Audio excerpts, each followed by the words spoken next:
Listo. Ya está grabando. Ya. Entonces, chicas, vamos. Hoy vamos a ver patología de la vesícula biliar y vía biliar. Hay que tener en cuenta que hay varias patologías en cuanto a vesícula biliar y vía biliar, ¿ya? Pero lo que vamos a ver hoy, esencialmente, es lo que generalmente la mayoría nos confundimos, y es coledocolitiasis, colecistitis. Vamos a ver, mm, vamos a ver colangitis y colelitiasis. ¿Ya? Que son términos que no pueden ir al examen si no lo tienen en cuenta, si no se lo saben así, la clínica de cada una de estas patologías. Ahora, adicionalmente a esto, deben ustedes revisar por fuera también los tumores periampulares, ¿ya? En las preguntas que vamos a ver hoy, después de la clase, vamos a ver una que otra pregunta para que más o menos tengan idea por dónde van las preguntas, eh, porque son estas patologías, neoplasias, generalmente son el diagnóstico diferencial para lo que genere obstrucción en la vía biliar. Porque recuerden, un tumor en vía biliar va a generar obstrucción, y un cálculo, una piedra en la vía biliar genera obstrucción. Entonces, la clínica podría ser muy similar, pero ahí tenemos que tener en cuenta los factores de riesgo y los antecedentes del paciente, ¿ya? Listo. Entonces, vamos a comenzar. La vesícula, como ya les he mencionado en clases anteriores, la vesícula, así como cualquier órgano hueco, va a tener un dolor tipo cólico. Entonces, eso es lo esencial que ustedes deben saber, que la vesícula no genera un dolor tipo cólico, y que la vesícula obviamente está en el hipocondrio derecho, ¿no? Entonces, cualquier dolor en hipocondrio derecho, ustedes deben pensar en dolor tipo cólico. En hipocondrio derecho deben pensar en vesícula, porque el hígado no te genera un dolor tipo cólico. El dolor de hígado es distinto. Listo. Eh, entonces, al ser una víscera hueca, va a tener, como les digo, un dolor tipo cólico. Ahora, lo que deben recordar de la vesícula, y es esencial, es que, bueno, las partes esencialmente, ¿no? Tenemos una zona que es cabeza, luego cuerpo, luego sigue, vamos a ponerlo de azul, cuello, que está aquí. Este es el cuello. Y finalmente tenemos el conducto cístico, que lo estoy poniendo de morado. El conducto cístico básicamente es el conducto por el que sale la bilis hacia el conducto principal, que viene a ser este de aquí, que es el colédoco. Entonces, otro nombre con el que se le conoce el conducto biliar principal es colédoco. ¿Ya? Listo. Es esencialmente las partes. Y hay una parte más que las voy a poner aquí de rojito, de amarillo.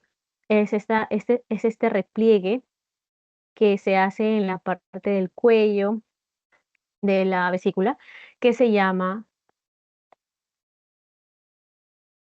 vamos a ponerlo se llama bacinete. También le dicen bolsa de Hartmann.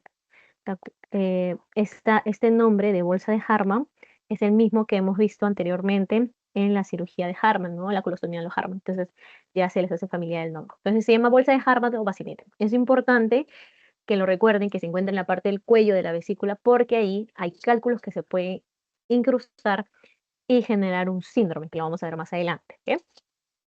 Listo. Algo más que debemos saber de la vesícula es las dimensiones.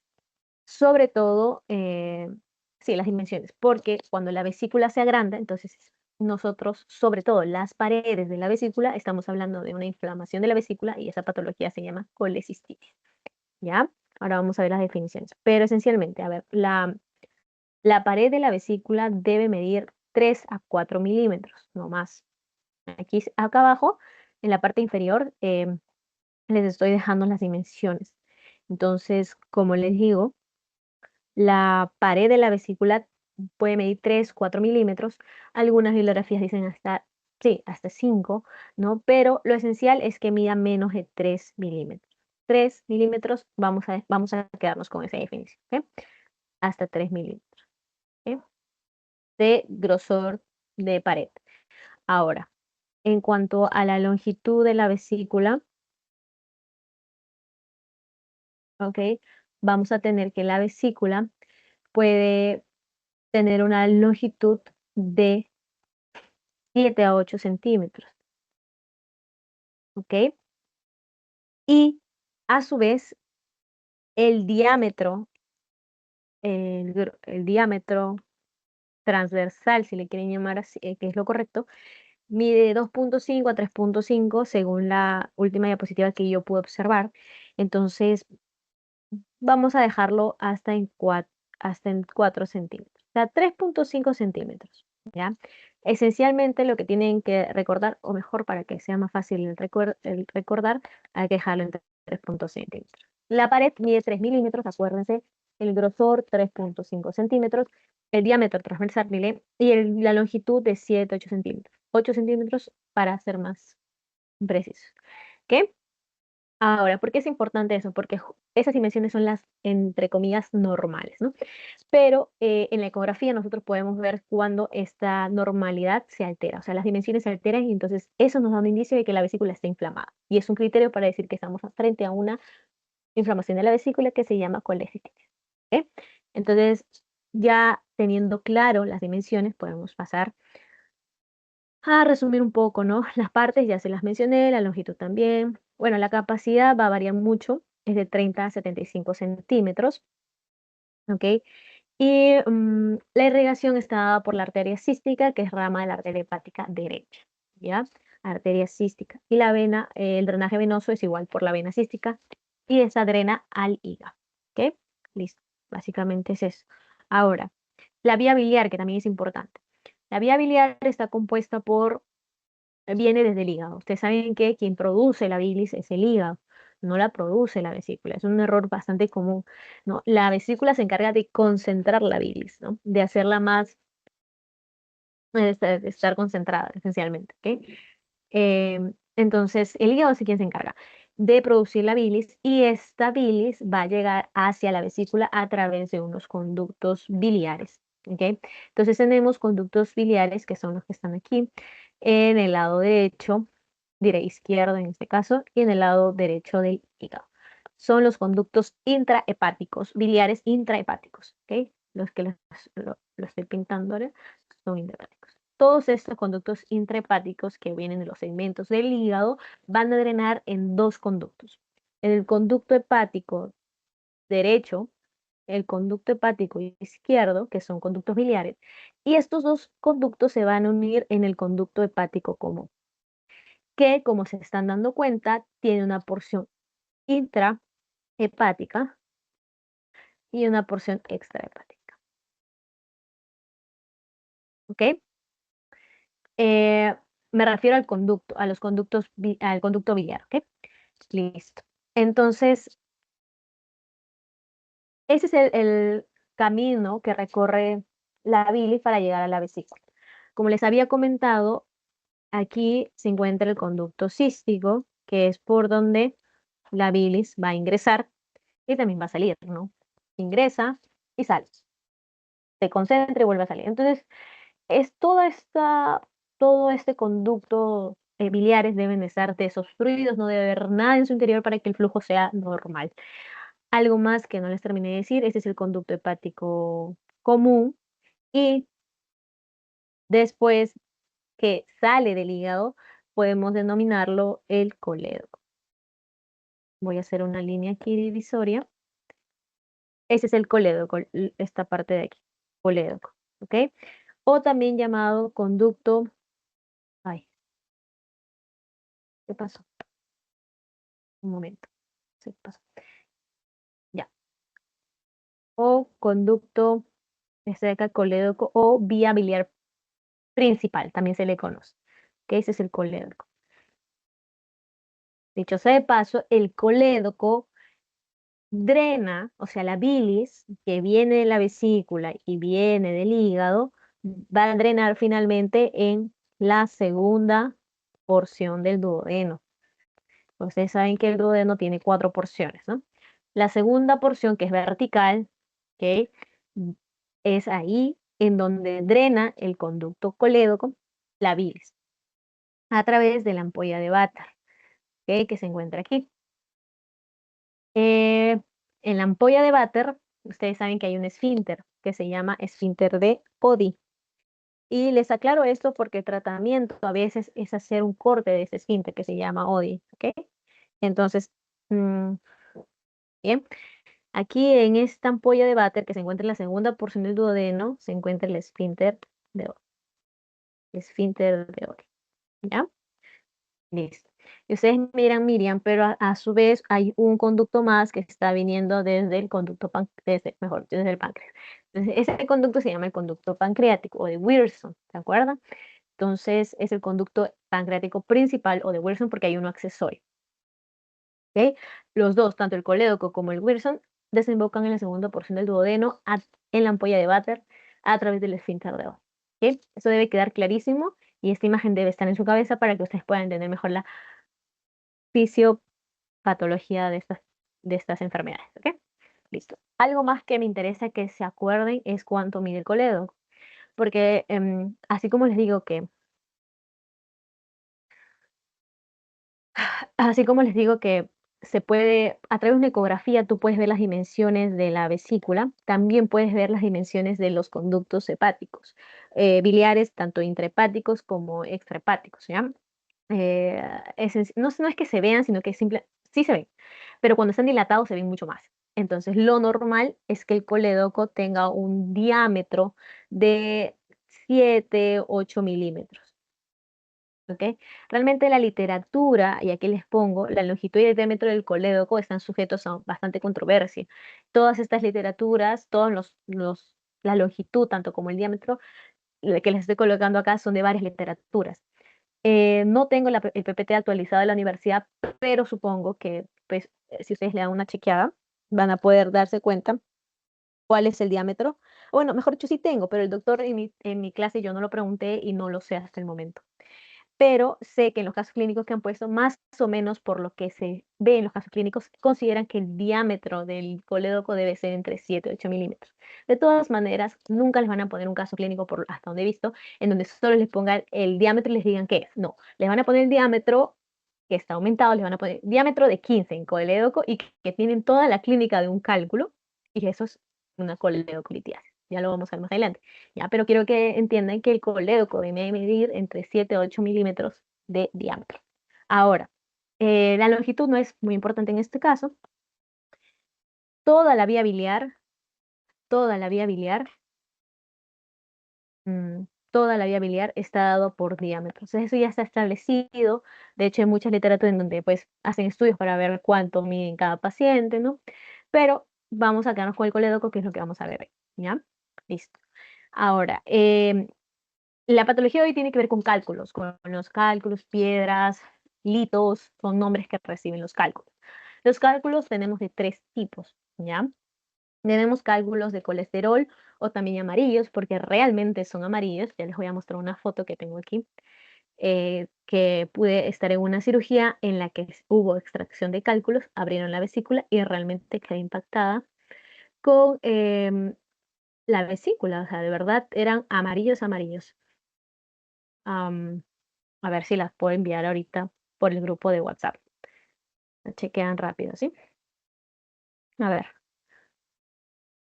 ahí está. Les estoy enviando por el WhatsApp, por el grupo de nuestro WhatsApp, una vesícula que tiene cálculos amarillos. Creo que si lo afianzan o sea, si lo relacionan con una imagen va a ser más fácil de recordar. Estos cálculos amarillos son de colesterol, ¿ya? Son los más frecuentes, o sea, es lo que más se ve, ¿ok? Son los más frecuentes. En frecuencia son los más frecuentes. Generalmente se forman en una vesícula estéril, o sea, una vesícula que no está infectada, que no hay un proceso parasitario, nada, ¿ok? Se produce esencialmente por éstasis, todo lo que te genere éstasis, ¿ok? Y aquí quiero que sepan que si bien son cálculos amarillos o de colesterol, una dieta rica en grasas no es un factor, no es una causa de tener cálculos amarillos en la vesícula. Y esto se los digo porque si bien un factor de riesgo, es decir, que aumenta la probabilidad de que tú puedas padecer de cálculos en vesícula, es la obesidad, no quiere decir que por ser obeso sí o sí vas a tener cálculos en vesícula, ¿ok? No es la razón. Entonces, una cosa es ser factor de riesgo y otra cosa es causa de cálculos en vesícula. Y les digo esto porque en el examen pasado pusieron cuál no es un factor desencadenante de colelitiasis, que es cálculos en vesícula. Y salía dieta rica en grasas y esa era la respuesta. Una dieta rica en grasas puede ser un factor de riesgo, pero no es un factor que porque consumas muchas grasas vas a tener cálculos. Te puedes confundir porque, claro, los cálculos se llaman de colesterol, pero realmente es por un desorden en la composición del colesterol. ¿Ok? Y más que por el desorden, es por éstasis, porque el flujo no está yendo continuo. ¿Ok? Entonces, hace que pues se formen del colesterol que hay, que es parte de la bilis, porque la bilis tiene colesterol, eh, se formen los litos o las piedras. ¿Ya? Tengan en cuenta eso. Entonces, acuérdense que la etiología esencial de la formación de cálculos amarillos o de colesterol es la éstasis. La composición no lo han preguntado, pero si les preguntaran es el monohidrato de colesterol. ¿Ok? Ya lo vieron en la imagen. Ahora, dice sí, es chévere que los coloque acá. De resto, un poco bastante ocupadito. Ya. Luego tenemos los pigmentarios o negros, que también tuve la oportunidad de ver, y hasta los marrones. La verdad fue excelente. Los pigmentarios o negros son el segundo más frecuente en cuanto a la frecuencia. Pero sobre todo son negros, literal, son cálculos o piedras negras, ¿ya? Y están asociados más con pacientes que sufren de anemias de hemólisis o anemias hemolíticas, que podría ser, ¿no? Los que sufren hemólisis crónica, es decir, que constantemente los glóbulos rojos están haciendo hemólisis y por lo tanto, al ser crónico, condiciona la formación de cálculos negros en vesículas. Ahora, su composición es bilirrubinato de ácido cálcico. ¿Ok? Los pigmentarios marrones, que son otro tipo de cálculos o cálculos color cafés, porque son marroncitos, marrones, cálculos café, generalmente está asociado más que a infecciones, ya a infecciones crónicas, ya sea por bacterias o por parásitos, ¿ok? Y como generalmente, pues en vesícula uno no observa parásitos ni los parásitos esencialmente, donde sí puedes observar parásitos es en los conductos extrahepáticos. En la vesícula es raro, ¿ya? Este tipo de cálculos marrones está asociado más con parásitos, con una éstasis más de tipo funcional, orgánico, porque hay algo que está condicionando que no haya un buen pasaje de la bilis. Y tiene razón de ser que sea más en los conductos extrahepáticos, porque si nosotros tenemos un gusanito, un parásito aquí, a través de la ampolla de Bate podría ingresar a la vía biliar y obstruir. ¿Ok? Entonces, esencialmente los cálculos marrones o cafés se dan primariamente en el colédoco, las vías biliares extrahepáticas, que es el colédoco, más que en vesícula. Listo. Ahora, factores de riesgo para que cualquier persona pueda tener cálculos es ser mujer es un factor de riesgo. Es un factor de riesgo que te predispone, pero no quiere decir, como les digo, un factor de riesgo no es una causa, no es lo mismo. Un factor de riesgo, como les digo, es algo que aumenta la probabilidad de que tú puedas padecer eso. Ahora, ser mujer es un factor de riesgo. Ya la relación es 3 a 1, es decir, que se ha visto que por cada 3 mujeres que tiene, mejor dicho, por cada varón que tiene cálculos en vesícula, hay 3 mujeres con cálculos. Entonces, por eso es que dicen que un factor de riesgo es ser mujer. A mayor edad también es un factor de riesgo. El embarazo múltiple también, la obesidad también, tener problemas con la dieta como las lipidemias también. Es un factor de riesgo, más no es una causa directa. Las razas étnicas, los caucásicos, es más frecuente en caucásicos que en personas de raza negra. Em, Algo que también sucede es la nutrición parenteral total. ¿Ok? Aquí se los he puesto. NPT es nutrición parenteral total. ¿Qué quiere decir la nutrición parenteral total? Cuando la alimentación no es por vía enteral, ¿ya? O sea, no es con sonda nasogástrica, ni con sonda nasoginal, ni con sonda, eh, por esas dos ondas, sino es por vías periféricas o por una vía central, ¿ok? Que vías periféricas o por vía central. Y cuando es prolongada esta nutrición parenteral total, sobre todo cuando es prolongada, puede generarte cálculos o, y si no es cálculos, te puede generar un tipo de inflamación de vesícula sin cálculos, que ahora lo vamos a ver cómo se llama, ¿ok? Pero ten en cuenta porque se pregunta examen, ¿ok? Las anemias hemolíticas, ya les dije, asociadas con sobre todo los cálculos negros, los anticonceptivos orales, que son los ACO, es posible, es un factor de riesgo posible, se ha visto, es posible. De hecho, cuando lleven gineco se van a dar cuenta que para las personas que tienen patologías de la vía biliar graves está contraindicado el uso de anticonceptivos orales. Que no puede. Ya eso lo van a ver en gineco. La TRH es la terapia de reemplazo hormonal, que es lo mismo. Los anticonceptivos orales son estrógenos más progesterona en pastilla. Y la terapia de reemplazo hormonal es lo mismo, estrógeno más progesterona. Pero se habla de terapia de reemplazo hormonal cuando las personas em, llegó la menopausia o tuvieron una menopausia precoz, mejor dicho, y necesitan hormonas, ¿ok? O sea, menopausia precoz quiere decir cuando una mujer cesa la menstruación antes de los 40 años. Y como todo el ciclo hormonal es importante, pues se le da estrógenos y progesteronas de manera externa. Hay indicaciones también para mujeres adultas mayores que su ciclo normal terminó y también se le da terapia de reemplazo hormonal. Pero a lo que voy es, TRH es lo mismo que anticonceptivos orales, pero dependiendo a quién va dirigido, cambia el nombre. ¿Ya? Entonces puede ser que les preguntes estos dos, ¿ok? Entonces son también factores de riesgo, no una causa directa, ¿de acuerdo? La diabetes mellitus también es un factor de riesgo, ¿ok? Listo, entonces ya habiéndoles dicho los factores de riesgo, vamos con la primera patología, que es la colelitiasis. Colelitiasis es el primer término que vamos a ver hoy y es litiasis vesicular, es el otro término con el que lo van a conocer. Es la presencia de cálculos en vesícula. Nada más. Ustedes me hablan de clínica. La clínica generalmente es asintomático, la mayoría de los casos, pero cuando es sintomático tiene un dolor peculiar. Ahora vamos a ver. Pero acuérdense, colitiasis, acuérdense de litiasis, de lito y cole de vesícula. ¿Ok? Pareciera colédoco, ¿no? Pero no. Acuérdense, cole, vesícula. Si lo van repitiendo constantemente, no creo que se les olvide, se les complique. La colelitiasis, formación de cálculos en la vesícula biliar. ¿Ok? Los factores de riesgo ya lo hemos mencionado.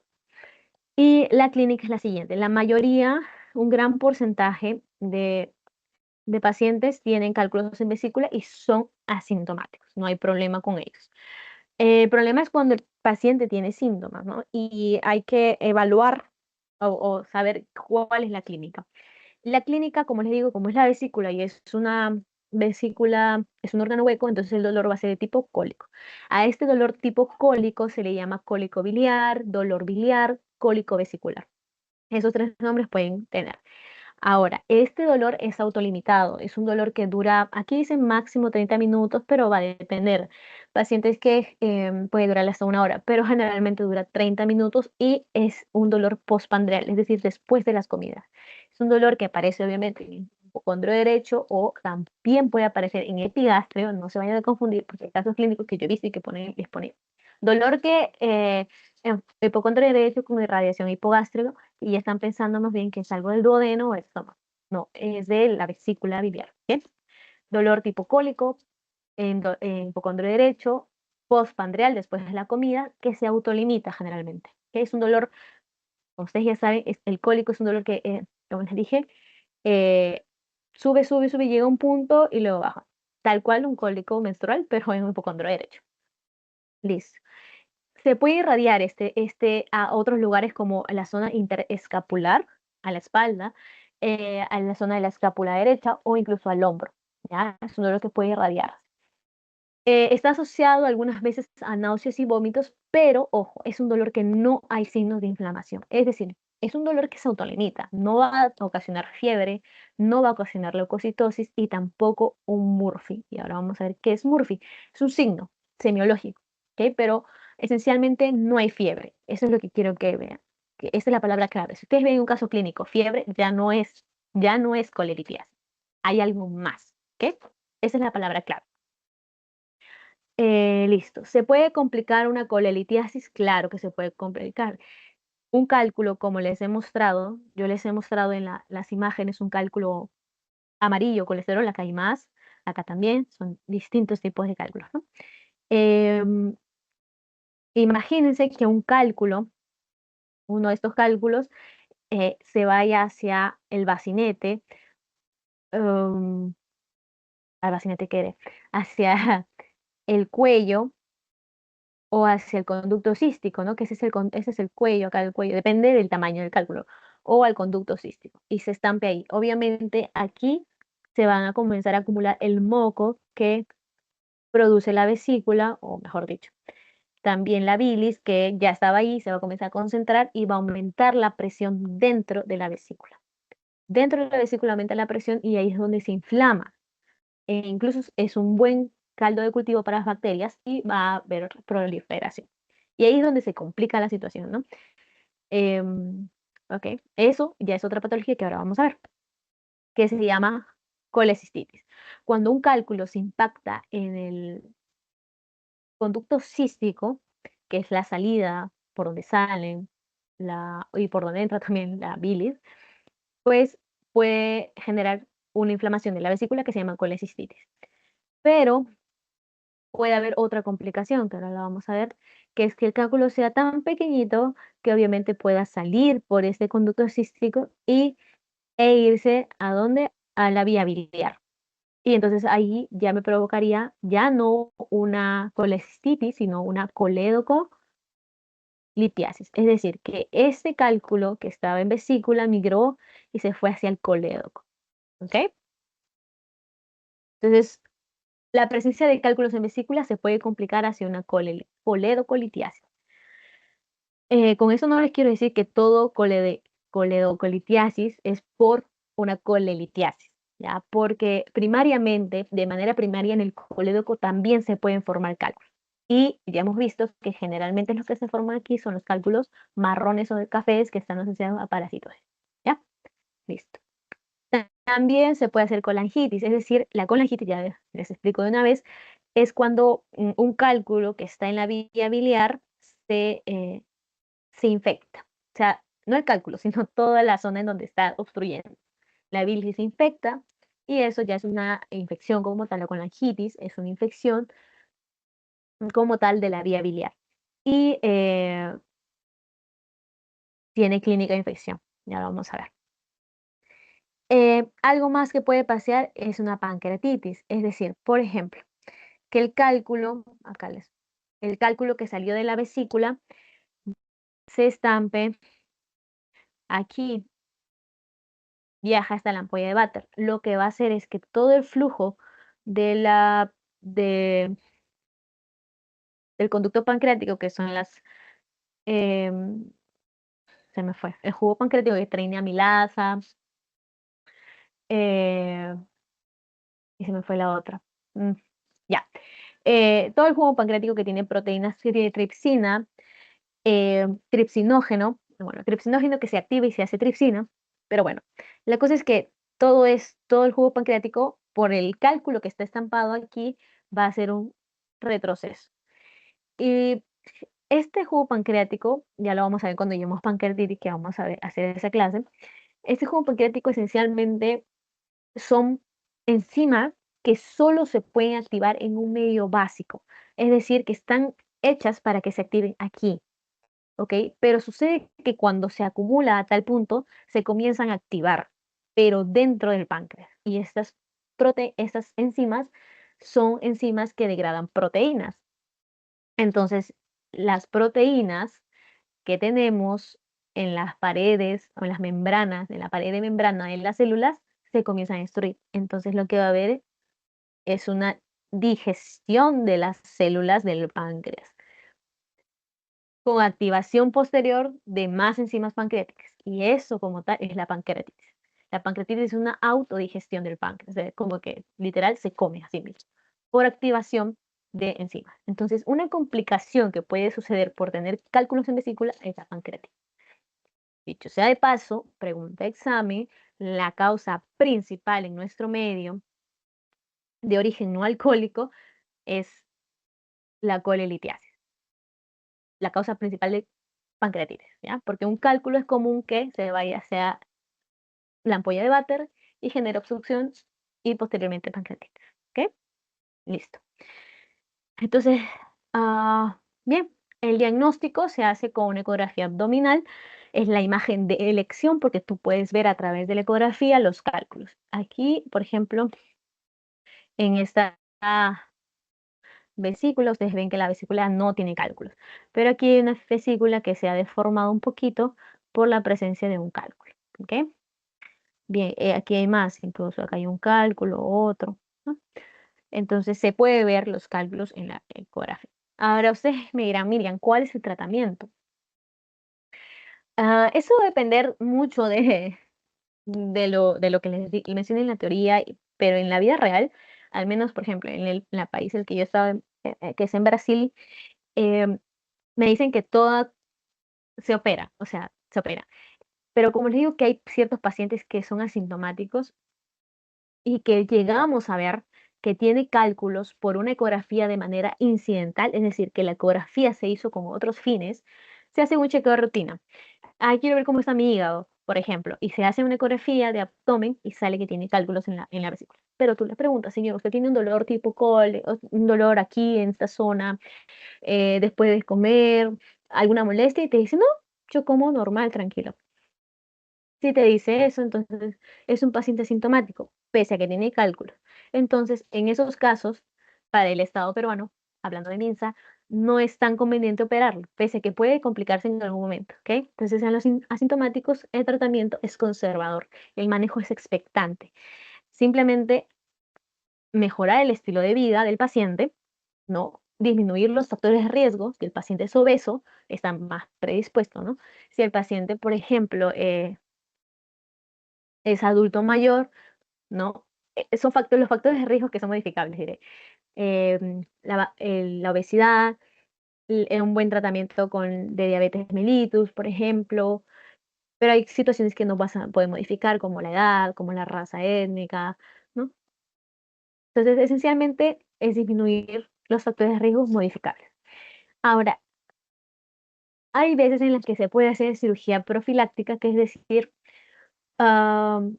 antes de que ocurra un efecto adverso, un evento adverso, una complicación, mejor la retiras la vesícula. Y eso es lo que yo he visto mucho en Brasil y supongo que acá en las clínicas también. Y tengo familiares que pues no tenían síntomas, pero bueno, el doctor les dijo, bueno, te va a pasar en cualquier momento, esa piedra puede hacerte complicaciones, mejor retírate. Y se la retira. Entonces, de manera profiláctica, los criterios son individuales, generalmente pues si el paciente tiene la posibilidad económica y se hace. Obviamente eso no se hace generalmente en el seguro, en el SIS, ¿ya? Pero si es asintomático y les viene un caso clínico, marquen que es conservador si es que está la alternativa. Ahora, si es sintomático, también la cirugía aquí se llama, es electiva. Es decir, puede que sí o como puede que no, también es selectiva. Pese a que es sintomático, el cólico de la vesícula se puede solucionar con un AINES, ketoprofeno, ketorolaco, opioides. Entonces, si el paciente llega a emergencias con un dolor tipo cólico, es la primera vez, te dice, estaba en la mañana y me dolía muchísimo y ya me podía ocupar y he venido, pero ya le pasó el dolor, entonces es un dolor que se autolimitó. No hay fiebre, entonces es un dolor que se autolimitó, es una colitiasis, la ecografía, sale el cálculo, le das AINES por si regresara el dolor y listo. ¿Cuándo operas? La verdad es una cirugía electiva, es decir, se programa y va a depender de factores. Por ejemplo, si los cólicos ya son muy recurrentes, dale chance a que pueda ser operado. Si ha hecho cuadros de colecistitis aguda, también. Cuando ha hecho cuadros de pancreatitis, ha hecho colangitis, ha hecho coledocolitiasis, tal vez. Y también puedes hacerlo cuando hay aumento de cáncer de vesícula. Hay aumento de riesgo de hacer cáncer de vesícula. ¿En quiénes? Cuando los cálculos, por ejemplo, sean muy grandes. Cálculos muy grandes es un factor de riesgo para cáncer de vesícula. Entonces, si son cálculos muy grandes, retíralo. ¿Ok? No es algo que es establecido, pero si les pusieron un caso clínico y te dicen, ¿qué hacemos con el paciente? Y te dicen cirugía de manera electiva, marca eso. Es de manera electiva. Es como que hay que ver los factores. ¿Ok? Ay, ¿qué pasa? Listo. También vamos a ver cuando hay colecistitis crónica, es decir, cuando hay cambios en las vesículas crónicos, a eso le llamamos colecistitis crónica, em, también puede ser operado. Cuando hay pólipos, eso fue pregunta examen, los pólipos adenomatosos y que lo hemos visto en colon y les dije que podía aparecer en otros lugares, los adenomatosos tienen mucho riesgo de hacer cáncer. Y esa no es la excepción, cáncer de vesícula. sobre todo los que son mayores a 1 centímetro, ¿ya? Eso fue pregunta de examen. ¿Qué hacemos con los cálculos de vesícula? Eso es otro tema, pero acá se los digo. Mayores a 1 centímetro se retira. Ya es un factor de riesgo. Los pólipos mayores a 1 centímetro son un factor de riesgo para cáncer de vesícula. Listo. Entonces, la cirugía es selectiva, acuérdense. Y el tratamiento es una ColeLab o más completo y de mejor manera, y lo que deberíamos decir siempre es una colecistectomía laparoscópica. O sea, el abordaje es laparoscópico, ¿ok? Es una programada, es decir, hay que citar al paciente, hay que prepararlo, te vamos a operar de aquí a tal día, porque el paciente no está complicado, ¿no? Esencialmente solo la cirugía es para evitar complicaciones, no es como tratamiento, sino para evitar complicaciones. Por eso se le llama electiva, ¿ok? Listo. Vamos a continuar con la colecistitis aguda. Como les había comentado, em, itis se refiere a inflamación. Si hablamos de colecistitis aguda, estamos hablando de la inflamación de la vesícula. Pero especialmente, o sea, por definición, no es la inflamación de la vesícula, es inflamación de la pared de la vesícula, pared de la vesícula. Por lo tanto, para diagnosticar que la pared esté inflamada, tienes que tener una prueba de imagen. Pero tú no puedes hablar de colecistitis aguda si no tienes prueba de imagen, porque la definición de colecistitis aguda es inflamación de la pared. Y como yo les había dicho, la pared mide hasta 3 centímetros, no, milímetros. Entonces, si tú ves por encima de 3, en la universidad han tomado hasta 5, lo han tomado como normal, ¿ok? Entonces, supongamos que está en 7, 8 la pared de la vesícula, estamos hablando de inflamación de la pared. Esto sumado a la clínica, entonces ya tienes el diagnóstico, ¿ok? Ahora, cuando hablamos de colecistitis, estamos hablando de infección, de inflamación, pero no siempre está asociada a una infección, aunque en el transcurso de la enfermedad sí, generalmente hace una infección de la vesícula. Entonces ya, por lo tanto, es inflamación más infección. Se trata con antibióticos también, se le da. Listo. Hay tipos, y esto sí les han preguntado en el examen pasado, así que póngale una estrellita. Importante, ¿ok? Tenemos tipos de colecistitis aguda. Tenemos una que está asociada con litos, es decir, la colecistitis aguda litiásica, que es decir, aquella que se produce porque hay un cálculo que está obstruyendo la salida de la bilis, que es el conducto cístico, ¿ya? O sea, esa es la gran mayoría de colecistitis agudas son litiásicas, tienen que ver con un lito, son el 95%. Entonces, ¿qué pasa? Aquí está ya les había explicado, hay un cálculo que se impacta en el conducto cístico, que es por donde va a salir la bilis o entrar, ¿no? Como quieran. Eh, lo que va a pasar es que la presión intraluminal de la bilis que ya estaba en la vesícula y del moco que está produciendo va a comenzar a aumentar y aumentar y aumentar. Obviamente, como va a aumentar el tamaño de la vesícula por este aumento de la presión intraluminal, va a desencadenar la activación de varios factores de inflamación. Y lo que va a hacer es que al final la pared de la vesícula también se termine inflamando. Dicho sea de paso, la edematización de la pared de la vesícula es el criterio o es por definición, pues por definición, colecistitis aguda. ¿Ya? Entonces, básicamente es eso. Cuando yo les hablaba de factores de inflamación, hablo de que eh, estos hacen que se edematice la pared de la vesícula. Aquí se los he puesto mejor la obstrucción del cístico por los cálculos, hacen la acumulación de bilis, aumentan la presión abdominal, esto distiende la vesícula, por eso aumenta la lisolectina y comienza algo que me olvidé aquí, es que al aumentar la pared de la vesícula, diré, la vesícula de tamaño, la irrigación que está por fuera, que es decir, por ejemplo, la arteria y la vena, por la misma distensión de la vesícula, la arteria y las venas que irrigan van a terminar colapsando.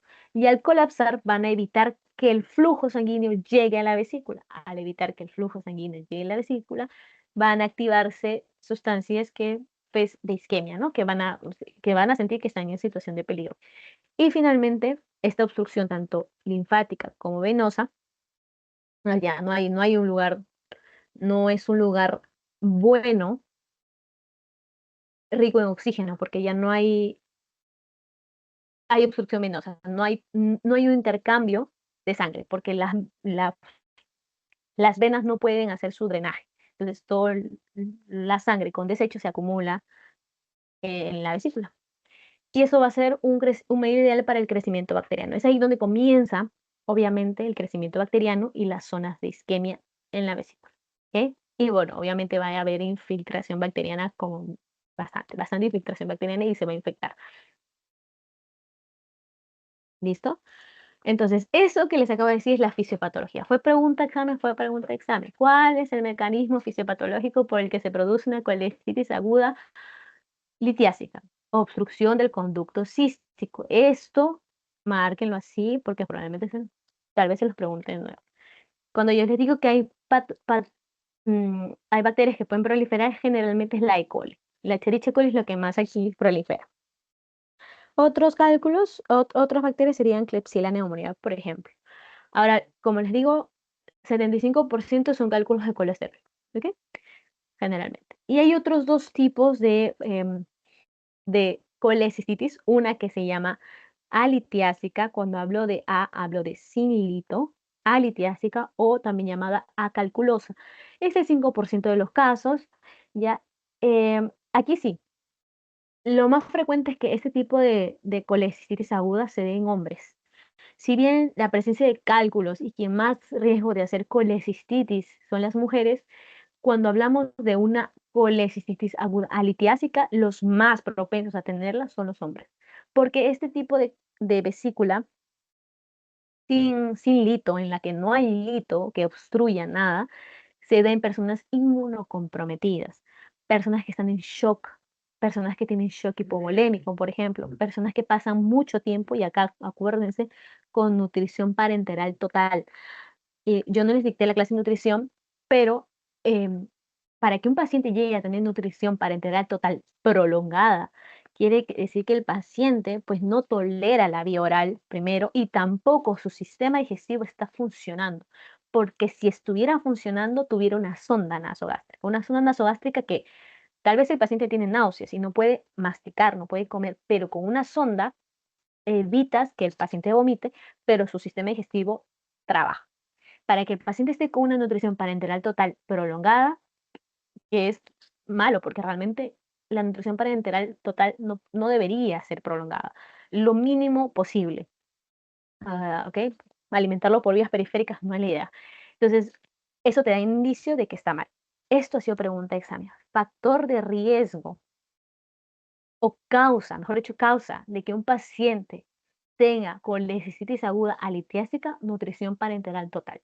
Entonces, la pregunta no estaba difícil si ustedes sabían que para tener nutrición parenteral total es un paciente que está pues comprometido. O sea, no es bueno ver. Es como ver a un paciente intubado en lugar de una cánula binasal. Ujú, ¿ya? Listo. Aquí los patógenos igual, E. coli, Klebsiella. ¿Ok? Y en inmunocomprometidos, pacientes con cáncer, ¿ya? VIH, por ejemplo, también. El tratamiento, ojo, quiero que tengan en cuenta esto. Ay, un momento que no, se quedó pausada mi tableta. Ay, ya, a ver, listo. Ya.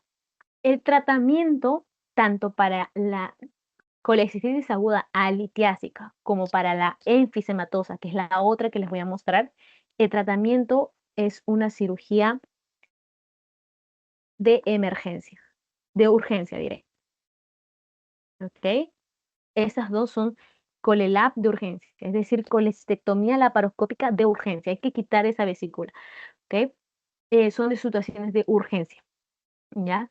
Porque son pacientes inmunocomprometidos, ¿ya? Sobre todo eso, listo. Ahora, hay otro tipo colecistitis aguda, que es la enfisematosa, que es menos del 1% y está asociado también a inmunosupresión y está mucho, mucho asociado, o prácticamente lo tienen que grabárselo así. Cuando un diabético curse con colecistitis aguda, lo más probable es que no tenga una litiásica, sino una enfisematosa. Los diabéticos generalmente hacen enfisematosa. No hay cálculo, pero lo que hay es la proliferación de Clostridium perfringens, que es una bacteria formadora de gas. Entonces la vesícula se llena de gas porque la bacteria está produciendo gas y al llenarse de gas se distiende y la misma situación que el cálculo, ¿no? Se distiende y al final genera que se inflame la vesícula. Entonces es una vesícula que a la ecografía se ve con gas, se ve blanca. ¿Ok? Listo. Bien.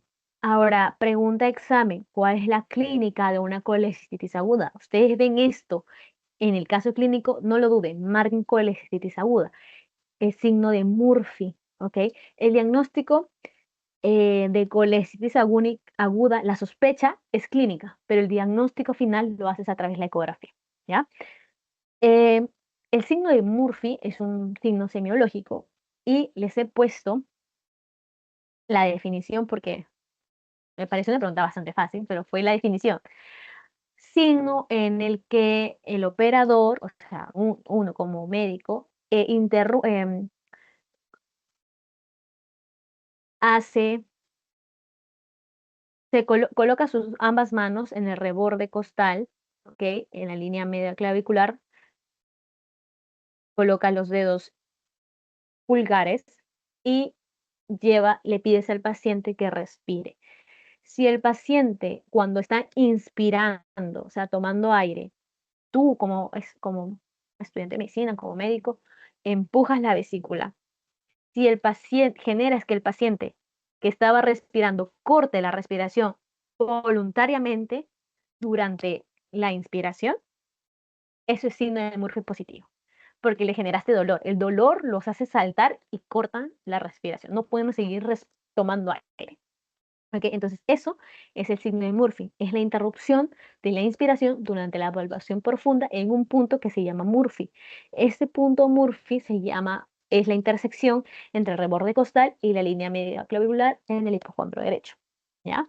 Fue pregunta. ¿Cuál es el signo en el que durante la palpación del punto de Murphy se corta la inspiración voluntariamente? Signo de Murphy. Contra fácil, ¿verdad? Listo. Espero que algo así se hace examen final. Bien, el diagnóstico, como les dije, se hace la historia clínica, el examen físico, pero hay unos criterios que se llaman criterios de Tokio, que les han preguntado en algún examen. Los criterios de Tokio A, son tres ítems, A, B y C, ¿ok? En la A quiere decir clínica local, ¿ok? B quiere decir clínica sistémica y C quiere decir imágenes. Entonces, ¿cómo les digo? Si tenemos clínica local o sistémica, que es A y B, es sospecha. Pero si ya tenemos la imagen, que es los criterios C, estamos con el diagnóstico total. Entonces, ¿cuáles son esos? Aquí abajo se los he puesto. Los criterios de Tokio son de 2018 y hay para colecistitis aguda y hay para colangitis. Entonces, no se vayan a confundir, ¿ok? Colecistitis y colangitis. Como yo les digo, en colecistitis van a encontrar síntomas locales y síntomas sistémicos. En los síntomas locales tenemos el signo de Murphy, porque estás generando localmente el dolor en la vesícula. Y también, si no hay signo de Murphy, si te dijera, hay una masa a la palpación o hay hipersensibilidad en hipocondrio derecho, o sea, al tocar duele, hay defensa, sientes como que el cuerpo,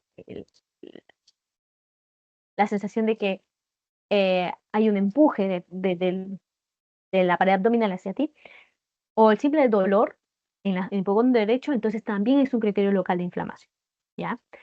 Mi idea va más con que si ustedes ven un caso clínico signo de Murphy positivo, marquen colecitis aguda, ¿ok? Los criterios sistémicos tienen que ver con, como les había dicho ya anteriormente, la fiebre es clásico, o sea, clásico de colecistitis. Si hay fiebre, es un criterio sistémico y lo más probable es que sea una colecistitis, ¿ok? Puede haber leucocitosis, pero se tiene que hacer el hemograma y el PCR, que bueno, siempre se hace. Y los criterios C son la ecografía. La ecografía, como les digo, aquí en la ecografía, los criterios de Tokio hablan de 4 milímetros. Es decir, si la pared vesicular mide más de 4 milímetros, es un criterio diagnóstico para colecistitis. Yo les había dicho que la vesícula mide hasta 3 milímetros. Es decir, mayor a 4 o igual a 4 milímetros. A partir de 4 ya estamos hablando de que la pared está inflamada. Ojo, esto también tienen que asociarlo con la clínica, ¿ya? En el caso clínico les van a poner, si no hay clínica, entonces es muy poco probable que solo le ponga un criterio ecográfico, ¿ya? Hay que asociarlo con la clínica, hay que hacer unidad clínica, ¿ya? Listo. El tamaño de la vesícula, yo les había dicho que la longitud tiene 7 centímetros. Entonces aquí 7, 8 centímetros. Aquí te habla de que si el tamaño excede los 8 centímetros, o sea, 9, 10, 11, 12 centímetros, estamos hablando de un criterio ecográfico para decir que estamos ante una colecistitis aguda. El diámetro de la vesícula, yo les dije que hasta 3,5 era lo normal. Aquí toman como que mayor a 4 centímetros, estamos ante una colecistitis aguda. ¿Ok? Y hay algo más que hasta ahora no lo han preguntado, sería bueno que lo hagan. Hay una imagen en doble halo arco o signo de la doble pared que se da solo en colecistitis aguda. Es un criterio ecográfico. ¿Qué quiere decir esto? El signo de la doble pared es lo que vemos aquí, en esta imagen ecográfica. Lo que pasa es que vamos a ver si lo puedo detallar, el, el verde que está bien por afuera es la vesícula y lo que está delimitado por dentro, el verde que está por dentro, es el cálculo. ¿Y cómo se dan cuenta que hay o sea, es la vesícula y el cálculo? Porque dentro de esas dos delimitaciones hay una aneco- hipogenicidad, hipogenicidad, ¿no? Es hipoecoico. Es decir, se ve como negrito entre esas dos líneas.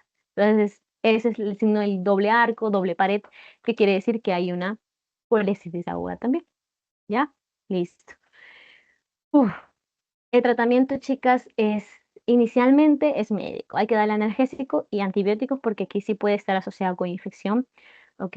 La cirugía aquí en la colecistitis aguda también es opcional. Es opcional la ColeLab, que es la colecistectomía laparoscópica, retirar la vesícula, es opcional siempre y cuando no sea una situación de inmunosuprimidos, que no haya complicaciones como una peritonitis, que se perforó la vesícula, ¿ok? Entonces, siempre y cuando el paciente esté estable, se le puede hacer una colecistectomía electiva. Se deriva hacia unas semanas, ¿ya? Fue pregunta de examen. ¿Qué haríamos en este caso? Decía ahí, era cirugía electiva, ¿ok? El ciclo pasado lo han preguntado. No, el examen de la rotación A. Entonces, listo. Urgente. ¿Cuándo es urgente? ¿Cuándo no te puede esperar el paciente, no? Las primeras, cuando son inmunosuprimidos, cuando, por ejemplo, el cuadro clínico tiene menos de 72 horas, también se podría operar en ese momento. eh, y cuando las complicaciones son agudas, como les digo, ¿ya? Son situaciones en las que puedes operar urgente. Urgente, sobre todo en inmunosuprimidos, sobre todo en colecitis agudas, alitiásicas y enfisematosas, ¿ya? Porque las dos tienen que ver con inmunosuprimidos, ¿ya? Hay un tipo de cirugía que se llama diferido, es decir, difieres. Difieres hasta que pase el cuadro clínico de inflamación. Es decir, señor, le da sus antibióticos, sus medicamentos, vaya a casa y vuelve en 6 semanas. Cuando usted ya esté bien, ya haya pasado el cuadro de inflamación, posiblemente infección, y vamos a operar. ¿Mm? Lo malo de eso es que hay pacientes que les das antibióticos, se calman, se van y no regresan. Entonces, luego al rato vuelven con su otro cuadro de colecitis aguda. ¿Ok? Listo. Una pregunta también que me pareció curioso que la pregunte fue, ¿qué hacemos cuando no se puede hacer? O sea, cuando no se puede hacer una colecitis, ColeLab, o sea, colecistectomía laparoscópica. ¿Cuál es la alternativa? La alternativa se le llama tratamiento paliativo, alternativa, eh, es la colecistostomía. No se confundan con colecistectomía, ¿ok? La colecistectomía quiere decir retirar. Ostomía, acuérdense de colostomía a lo Harman, ¿se acuerdan que era como exteriorizar algo? Ok, la colecistostomía no es exteriorizar la vesícula, pero básicamente es drenarla de manera percutánea. Es decir, ingresa un catéter por vía percutánea, perforan la vesícula y esta sonda retira, drena todo el líquido que está dentro de la vesícula. Así, con eso disminuyes el diámetro de la vesícula y todo lo que se esté formando, más la ayuda de los antibióticos, el cuadro va a resolverse. Eso es cuando por alguna razón en un paciente que se encuentra con, por ejemplo, con compromiso multiorgánico, personas que están con trastornos de la coagulación, que no los puedes someter a una cirugía de urgencia, tienes que ayudarlo de alguna manera. La alternativa es esto, colecistostomía por vía percutánea. Así fue la clave. ¿Ok? Colecistostomía por vía percutánea. Listo.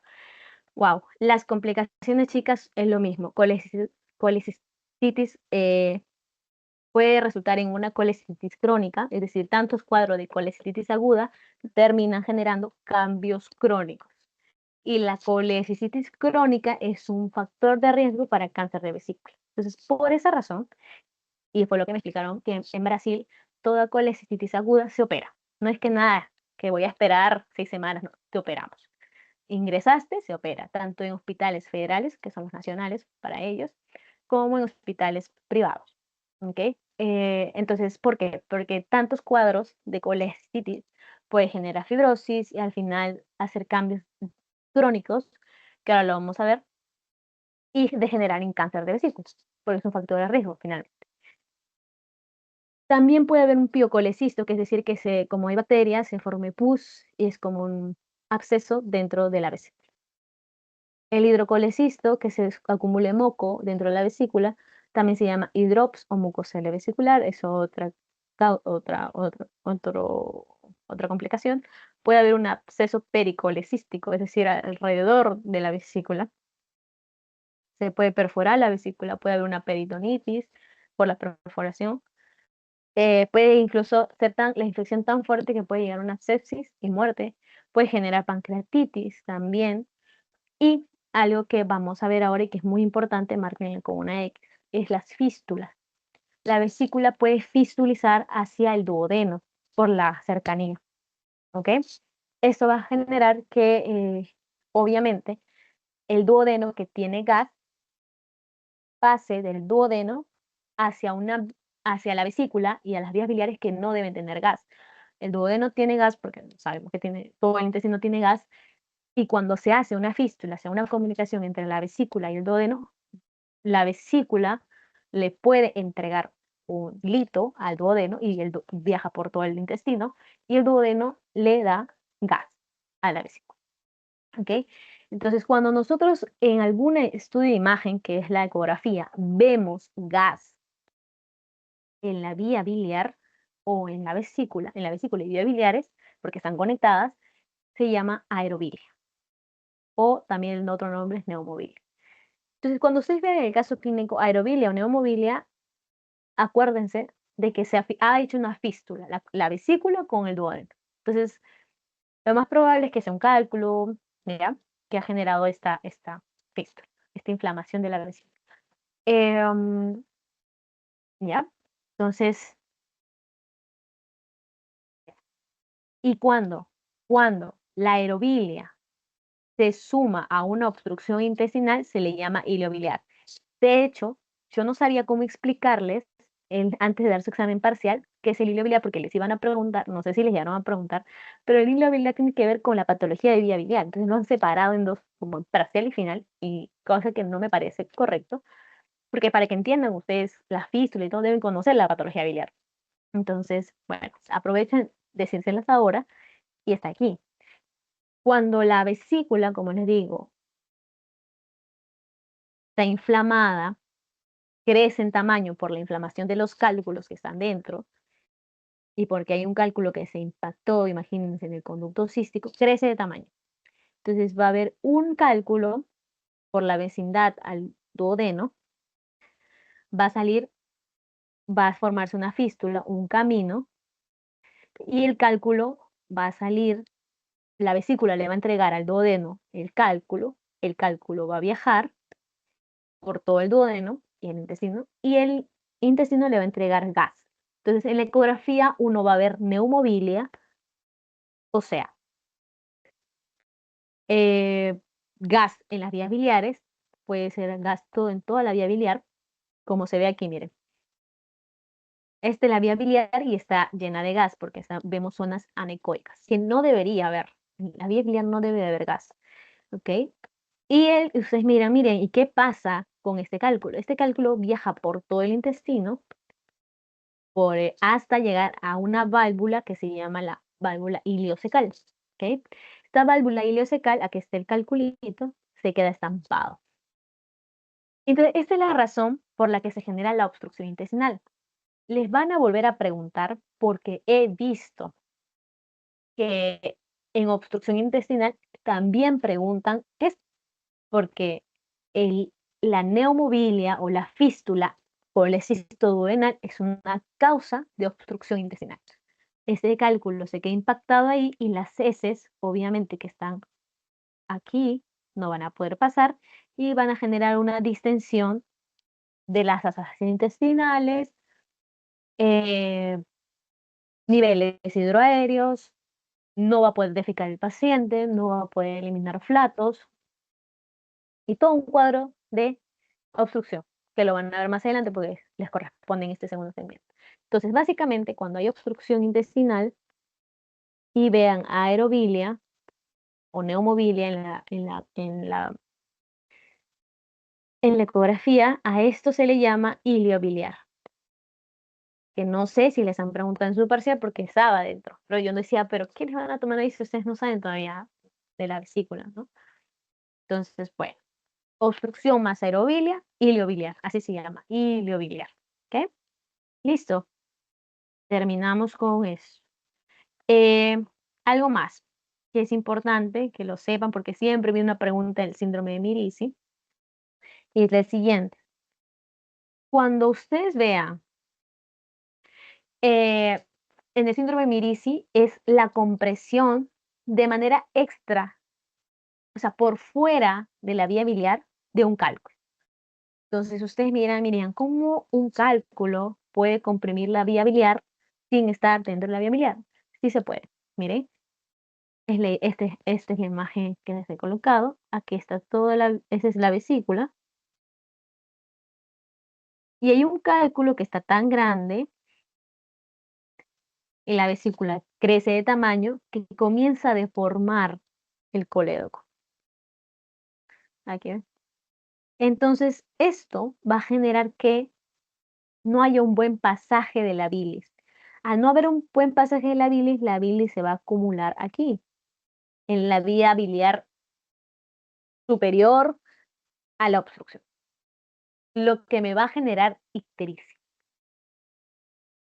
Porque ustedes saben que la bilirrubina es la que se encarga, que es componente de la bilis, es el pigmento que se deposita en mucosas y que nos provoca la ictericia. Entonces, si no hay una buena eliminación de la bilis hacia el duodeno, se acumula en las mucosas y produce ictericia. Entonces, la idea es la siguiente. La colecistitis aguda, en su clínica, tiene fiebre, Murphy, puede tener dolor cólico, tipo cólico, pero yo nunca les he mencionado ictericia. Si en algún caso clínico ustedes tienen todo el cuadro de una colecistitis aguda y les colocan ictericia, eso es síndrome de Miriam.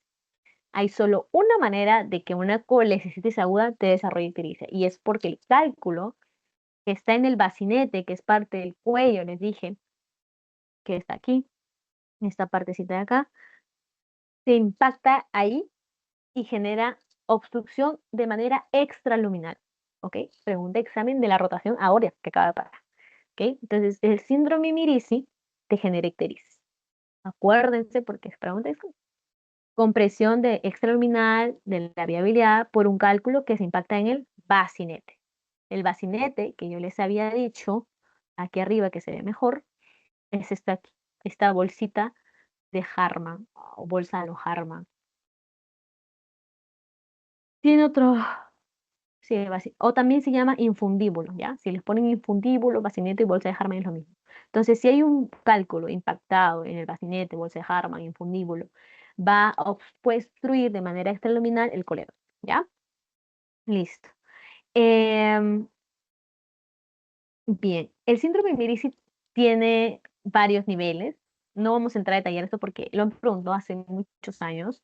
No lo han vuelto a preguntar, no ha estado en mi teoría. Lo más probable es que no esté en la suya.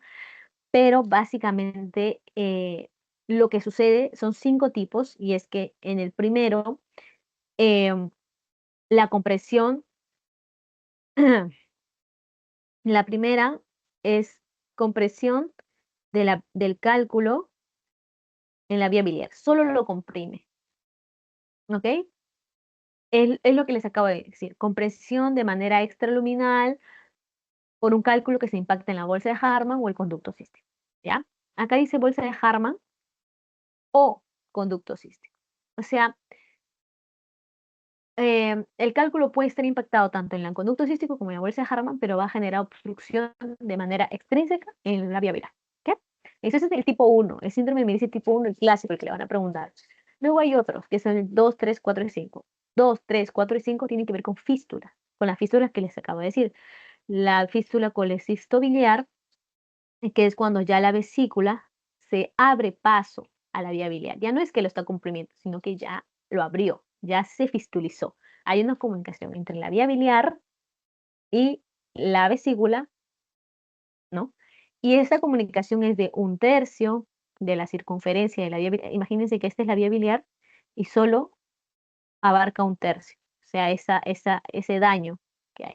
En el tipo 3, 2/3, y en el tipo 4 se comió toda la vía biliar, miren, ya está introducido todo el cálculo en la vía biliar. Y la 5, el tipo 5, es justo la fístula colecisto-duodenal. O sea, aparte que hay una unión, una compresión de la vía biliar por la vesícula, aparte de eso, la vesícula se genera una fístula colecisto-duodenal. Entonces, el tipo 5 del síndrome de Medici es la fístula colecisto-duodenal hacia el duodeno, lo que va a provocar iliobiliar, neumobilia o aerobilia. ¿Listo?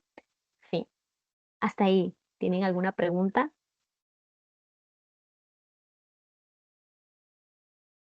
¿Tienen ahí? ¿Las aburrí? No, no, no. Ya, ya. Listo, chicas. Bien. Entonces ya. Luego tenemos la colecistitis crónica. Aquí yo les había dicho que en países, la diferencia que yo vi entre Brasil y Perú es esa, ¿no? Que el tema toda colecitis aguda se opera en ese momento. Aquí generalmente se difiere para dentro de semanas. Pero ¿cuál es la causa? ¿Por qué operan en otros países ya? Porque varios episodios de colecitis agudas pueden generarte cambios crónicos. Y dicho sea de paso, cambios crónicos, condicionan a la aparición de una colecistitis crónica, que obviamente es de forma secundaria, es decir, secundaria a varios procesos de colecitis aguda. Hay un tipo de colecistitis crónica primaria que no tienes que tener el antecedente de haber tenido colecistitis aguda para decir que tienes una colecistitis crónica, ¿ok? Entonces no tiene relación con colecistitis aguda, ¿ya? Listo. ¿Cuáles son estos cambios? Son 2 cambios esencialmente que lo hemos visto en radiología, yo me acuerdo clarísimo porque me asombró ver eso. Los cambios inflamatorios crónicos son 2. La vesícula en porcelana, que se acuerdan, Cal- en porcelana se le dice, pero es porque hay una calcificación de la pared vesicular. Y al ser calcificación se ve blanca. En una tomografía, que es donde yo la vi al inicio, la vi así. Entonces, cuando vi esto dije, wow, o sea, para lo que es normal que es así, cuando tú ves un aro, como un aro ¿no? rodeando a la vesícula, es una vesícula en porcelana y es un cambio crónico, ¿ok? Eso se ve mucho mejor, obviamente, en una tomografía. Otro cambio crónico es cuando la vesícula se atrofia, se hace chiquitita, ¿ok? Entonces, esos son los 2 cambios que vamos a ver para decir que estamos ante una colecistitis crónica. Como ya les dije, aumenta el riesgo de cáncer de vesícula. al igual que los pólipos, aquí solo para recordar un poquito, mayores a 1 centímetro en la vesícula. Son datos, ya que les tiro porque lo han venido en exámenes anteriores. ¿Ok? Listo. Dicho sea de paso, si ya ha venido, repasen cuáles son los factores de riesgo para cáncer de vesícula. Eh, listo. La clínica es muy parecida, o sea, el síntoma cardinal para una crónica es que haya dolor en hipocondrio derecho, que es recurrente, es postpandreal, igual que casi una colelitiasis. El tema va a ser que obviamente em, este paciente debe tener o podría tener casos de colecistitis aguda como antecedentes, para yo pensar siquiera que es una colecistitis crónica, ¿no? Pero también hay que tener en cuenta que no necesariamente todo paciente o todos los pacientes con colecistitis crónica han tenido colecistitis aguda, porque hay un tipo, que es la forma primaria, en la que no tiene que ver con colecistitis aguda. Entonces, es un poco difícil, ¿ya? El diagnóstico se hace a través de la ecografía. Ahora les voy a decir cómo.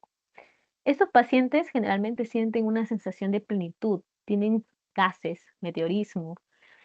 Estos pacientes generalmente se quejan mucho de que son intolerantes a los elementos grasos, generan muchos eruptos, muchas pirosis, muchas, muchas flatulencias, meteorismo, ¿ok? Em, el diagnóstico es a través de la ultrasonografía, pero como les había comentado, yo les había dicho, chicas, en una ecografía, ¿ustedes creen que vamos a poder ver la vesícula en porcelana? No, generalmente no se ve eso. Puedes ver que el tamaño de la vesícula es menor, eso sí puedes ver, porque se ha atrofiado la vesícula.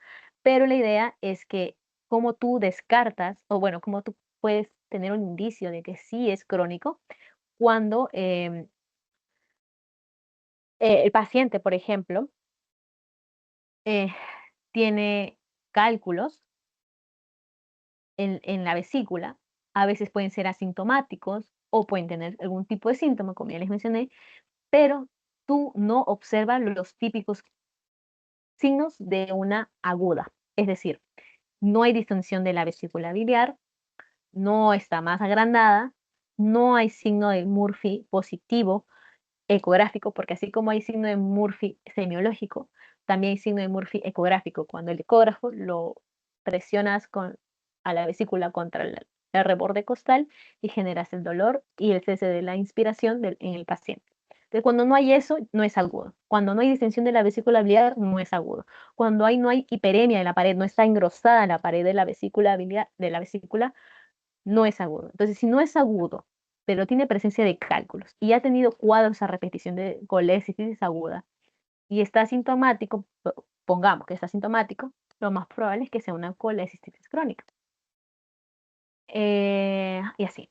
¿Ok? El tratamiento obviamente es quirúrgico. Hay que retirarlo porque es un factor de riesgo para cáncer de vesícula. Retiremos esa vesícula biliar. Bien, ahora ya vamos a terminar con dos cosas más.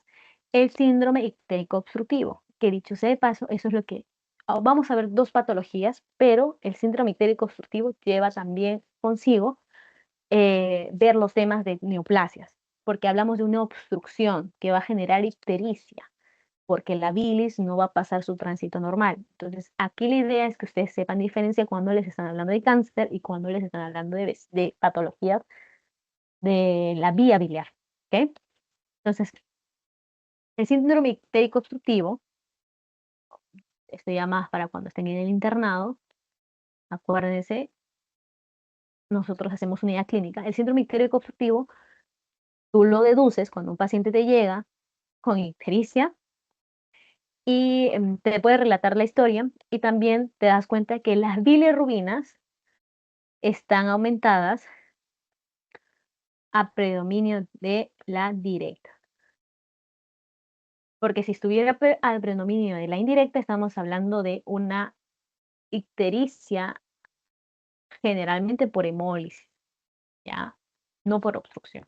Entonces, como aquí el problema es en la vía biliar, la bilirrubina es a predominio directo. Entonces, cuando ustedes vean un paciente que les llega y tiene ictericia y le toman un perfil de, eh, hepático y le sale fosfatasa alcalina elevada, bilirrubina a predominio directo elevado, lo más probable es que sea es un patrón colestático. O sea, la bilis se está estancando. Es síndrome ictérico festivo. Y vamos a ver dos patologías. Es la patología biliar, de la vía biliar. Vamos a ver los otros dos términos, colédoco, litiasis y la colangitis. Los dos llevan ictericia.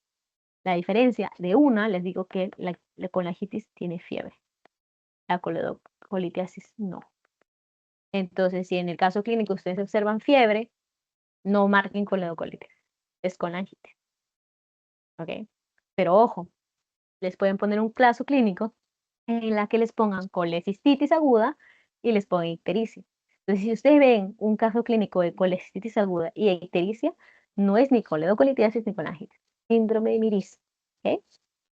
Listo. Entonces, vamos a ver las diferencias de la coledocolitiasis y la colangitis.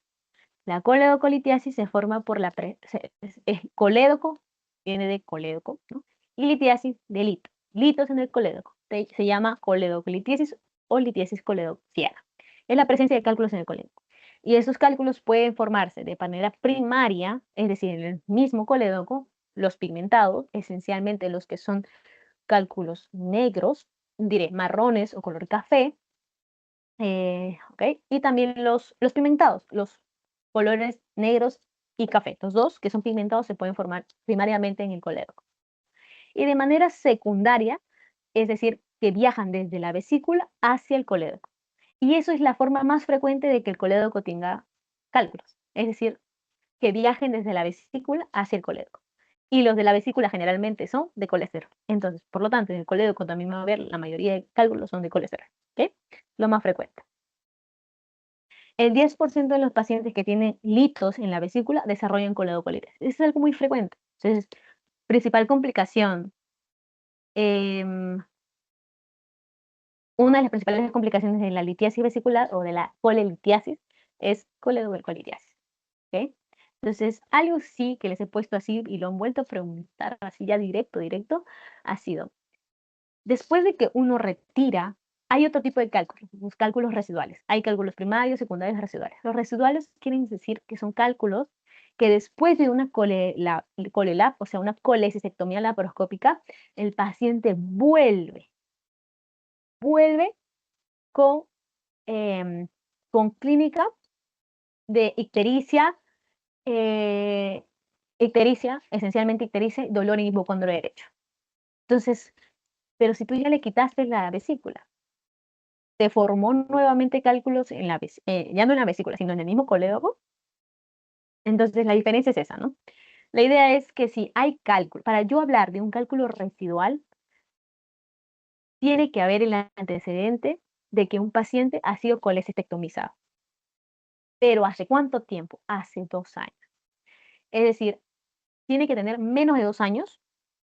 El paciente se operó, pongamos, en el 2022, ya estamos en 2024. 2022, a mitad de 2022. Y regresa porque se operó de colecistectomía. Y regresa porque tiene dolor en hipocondrio derecho y está ictérico. No hay fiebre. Entonces, yo sospecharé que tiene colecistitis, que tiene colelitiasis. No, ya no tiene vesícula, no tiene lógica. Entonces, lo más probable es que el paciente tenga un cálculo residual, que quiere decir que hay un cálculo que viajó o mientras estuvo extrayendo la vesícula, se fue a la vía biliar y se quedó. Es un cálculo que quedó ahí y nadie lo sacó. No es que se haya formado de nuevo, porque para formarse de nuevo requiere más de 2 años. Entonces, por eso es la idea del corte es 2 años. Acuérdense de 2 años porque se pregunta examen de la rotación, ¿qué acaba de pasar? ¿Cuándo consideramos que el cálculo ya no es residual? Cuando pasan los 2 años. Lo más probable es que sea un cálculo que se ha formado en el colédoco. ¿Ya? Listo. Pregunta esa. Hay otras causas y eso lo tienen que revisar ustedes. Lo recomiendo bastante porque no son muchas las preguntas de esto, pero sí ha habido. Otras causas de que te provoque cólico, o sea, dolor en hipocondrio derecho, tipo cólico e ictericia. La ictericia porque es de origen obstructivo. Parásitos, neoplasia de la vía biliar, eso, revísenlo, chicas. No se queden sin revisar. tumores periampulares, como les dije, y las anomalías congénitas de la vía biliar. Enfermedad de Caroli, con doble L. Ahora vamos a ver una pregunta, porque ha venido enfermedad de Caroli, ¿ya? No lo dejen revisar, ¿ya? Son causas de enfermedad obstructiva de la vía biliar que va a generar ictericia y que son los diagnósticos diferenciales de coledocolitiasis. Entonces, como ya les he repetido, la clínica de la coledocolitiasis es dolor tipo cólico en hipocondrio derecho o hipogastro e hipogastro y asociado a ictericia. El diagnóstico, obviamente, hay que hacer el laboratorio, como les dije, las bilirrubinas totales están a predominio directo. Generalmente, cuando hablamos de bilirrubinas totales aumentadas, hablamos cuando están por arriba de los 4 miligramos por decilitro. Las fosfatas alcalina también, la gamma glutamiltransferasa, transpeptidasa diré también, la milasa, ojo, la milasa, la lipasa también se puede elevar. En un patrón colestásico donde hay éstasis, donde no hay movilización de la bilis, también se puede elevar la amilasa y lipasa.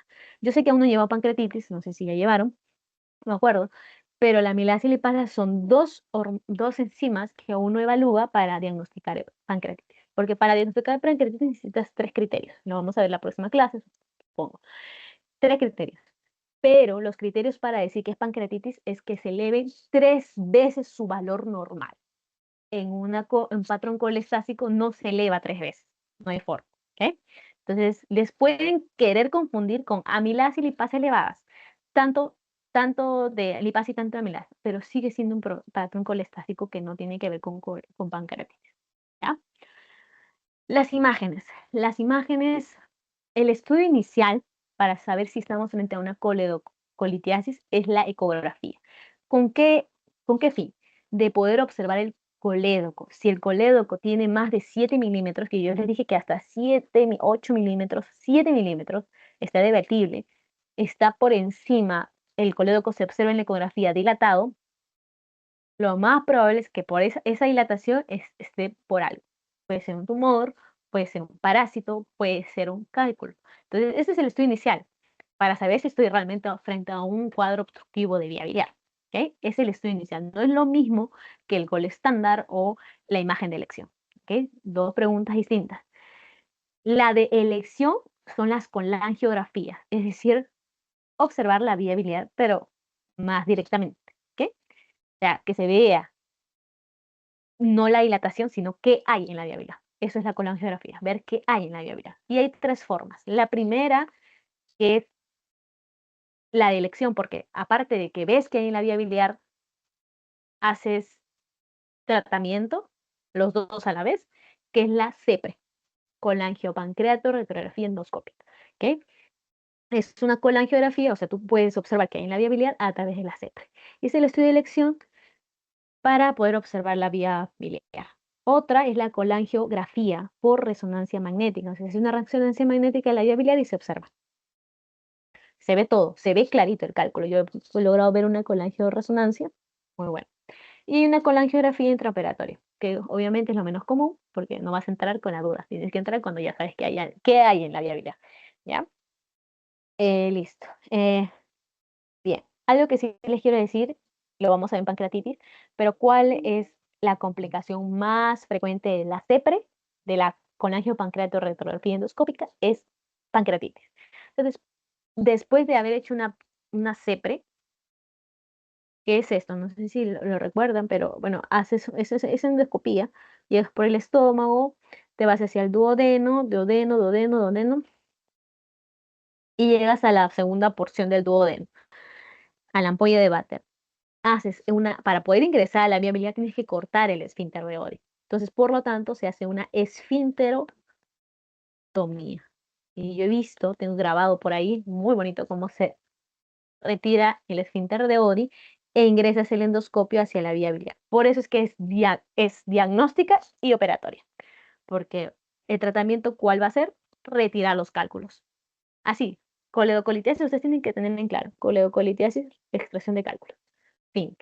¿Cómo se hace esa extracción de cálculos? La vía principal o la elección es la endoscópica. No tiene nada que ver con el cirujano, pero lo preguntan y he visto varias preguntas, no sé por qué.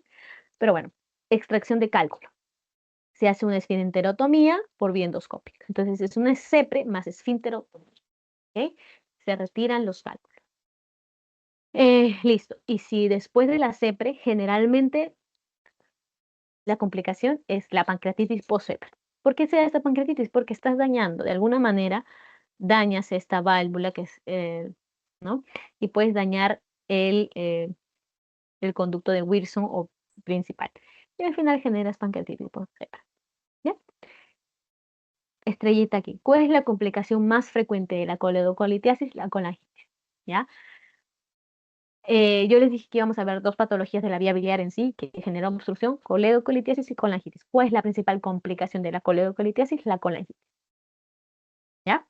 O sea, que se infecte. Listo. La colangitis aguda, chicas. La colangitis aguda básicamente es un proceso inflamatorio, ya, de la vía biliar. Puede ser tanto intra como extrahepática y se genera debido a una obstrucción. Se puede estar asociado o no, eh, bueno, está asociado, mejor dicho, a microorganismos bacterianos, generalmente Streptococcus fecalis, E. coli, Klebsiella pneumoniae. O sea, es un proceso infeccioso la colangitis aguda y puede llegar a una sepsis y a la muerte. Es una infección bastante grave, ¿ok?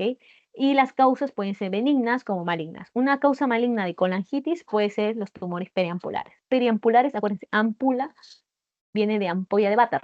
Entonces, los tumores periampulares son los que crecen en el duodeno, en la segunda porción, alrededor de la ampolla de Vater y van a generar obstrucción. ¿Ok? De la viabilidad, de manera extrínseca. Y al final pueden generar colangitis, o sea, infección de la viabilidad. Pero la causa más frecuente de colangitis es la coledocolitiasis. Al revés, la complicación más frecuente de coledocolitiasis es la colangitis. ¿Ya? Viceversa.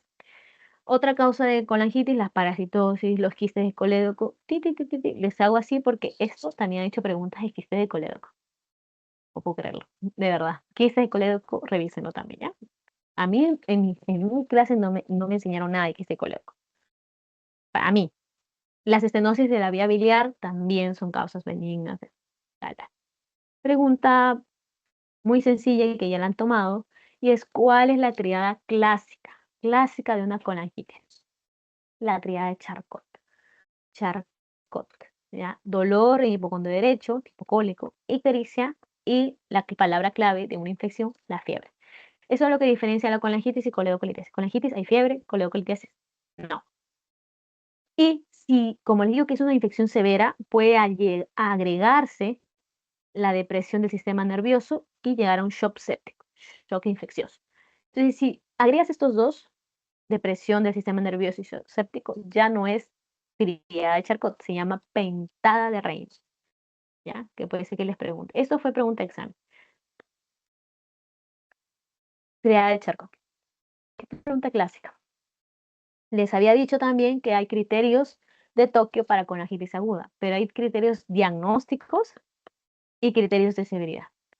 No me han preguntado, no, no que yo recuerdo. Han preguntado de colecistitis aguda, criterios de Tokio colecistitis aguda. Listo. El tratamiento para la colangitis aguda es drenar. Esa es la palabra clave. Ustedes no van a retirar la vía biliar, no se puede.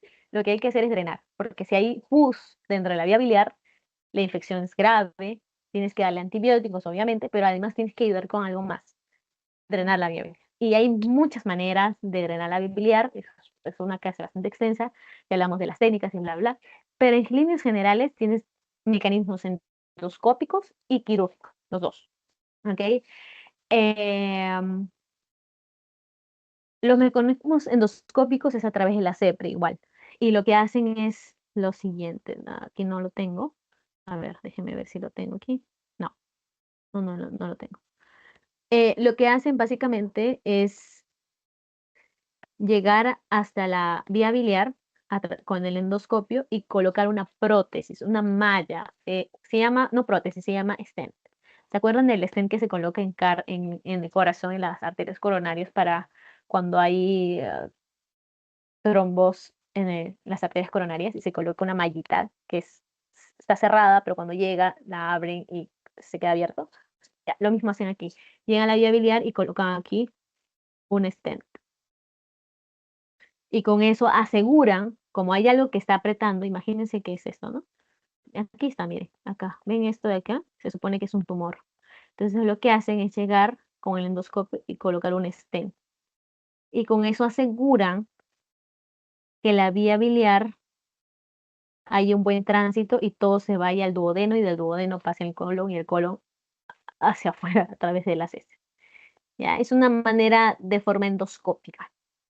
Ahora, de forma quirúrgica también se puede hacer y se hace básicamente la colecistostomía, que les había explicado más arriba, que es una forma alternativa para la colecistitis aguda, pero básicamente es drenar la vesícula biliar a través de forma percutánea y también se podría explorar la vía biliar, o sea, ingresas a la vía biliar y le colocas un DREN tipo KER, ¿ok?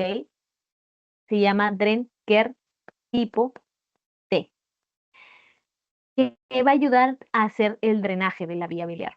Y esto se pone así, miren. Ah, miren, acá sí estaba, así lo coloco. Ahí está, colocación de un stent en conducto biliar. ¿Ven cómo se coloca el stent? Y acá está el tumor.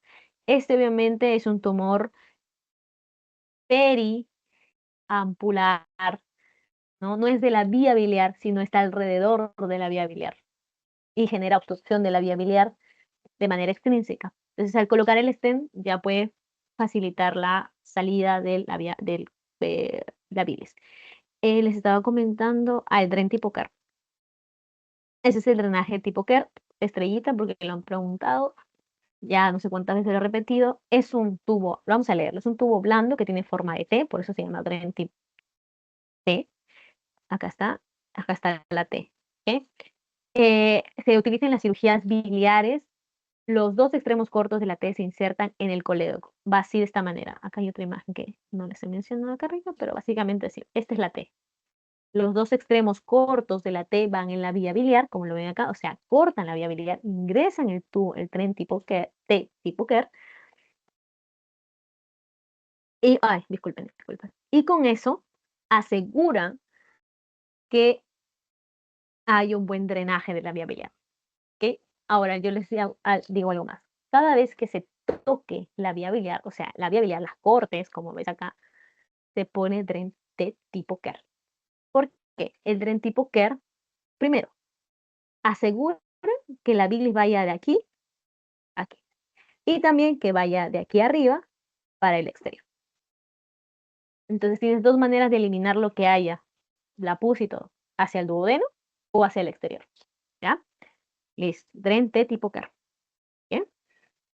Entonces ya lo pueden terminar de leer. Bueno, básicamente dice, la vía más larga se saca por controvertura a través de la pared abdominal y esto asegura que la bilis, el paso de la bilis al colédoco y así evita que obviamente se produzca un incremento de la presión dentro de las vías biliares si se ocurre alguna complicación postoperatoria, que puede ocurrir. Por eso es que cada vez que se toca la vía biliar se coloca el tren tipo KER para evitar alguna complicación postoperatoria.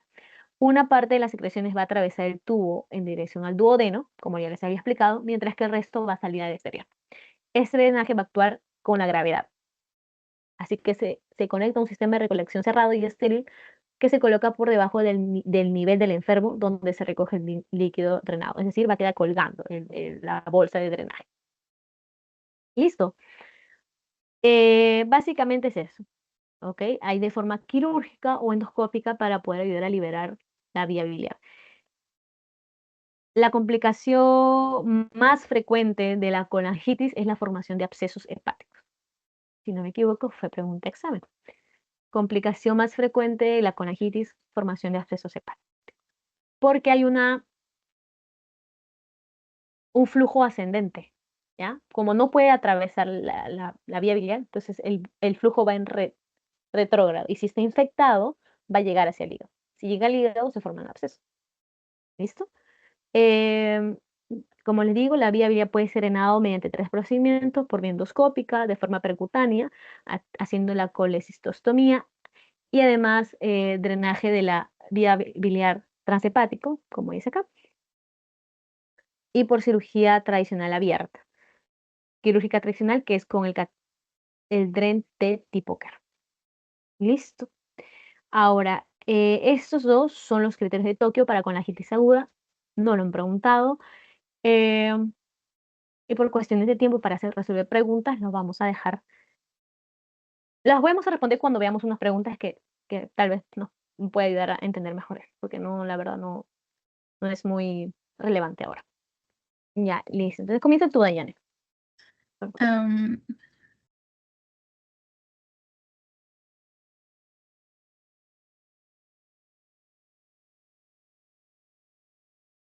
la colelitiasis, A ver, no, o hilo biliar. iliobiliar. Ajá, Acuérdense. entre esos Ujú, dos. Ah, sí, es como les digo, iliobiliar cuando veas signos de obstrucción. Yo sé que es un poco difícil porque aún no he llevado obstrucción intestinal, pero acuérdense que obstrucción intestinal es cuando hay en la radiografía de tórax, de abdomen, diré, hay niveles hidroaéreos. O sea, se ven las asas, pero se ve, la mitad se ve negro y la mitad de las asas se ve blanco. Esos son niveles hidroaéreos. Eso quiere decir, la mitad de arriba se ve blanco, negro, diré, y la mitad de abajo se ve blanco. Eso quiere decir que las asas tienen acumulado aire, pero hacia arriba, porque la radiografía de tórax se toma en bipedestación, o sea, parados. Ya cuando veas niveles hidroaéreos, asas delgadas dilatadas, eso quiere decir que hay obstrucción. Y además te han mencionado aerobilia. Entonces, aerobilia quiere ujú. decir aire en la vía biliar. Obstrucción más aerobilia, ileobiliar. ¿Listo? Perfecto. Ya. Bien. Yolanda, ¿estás ahí?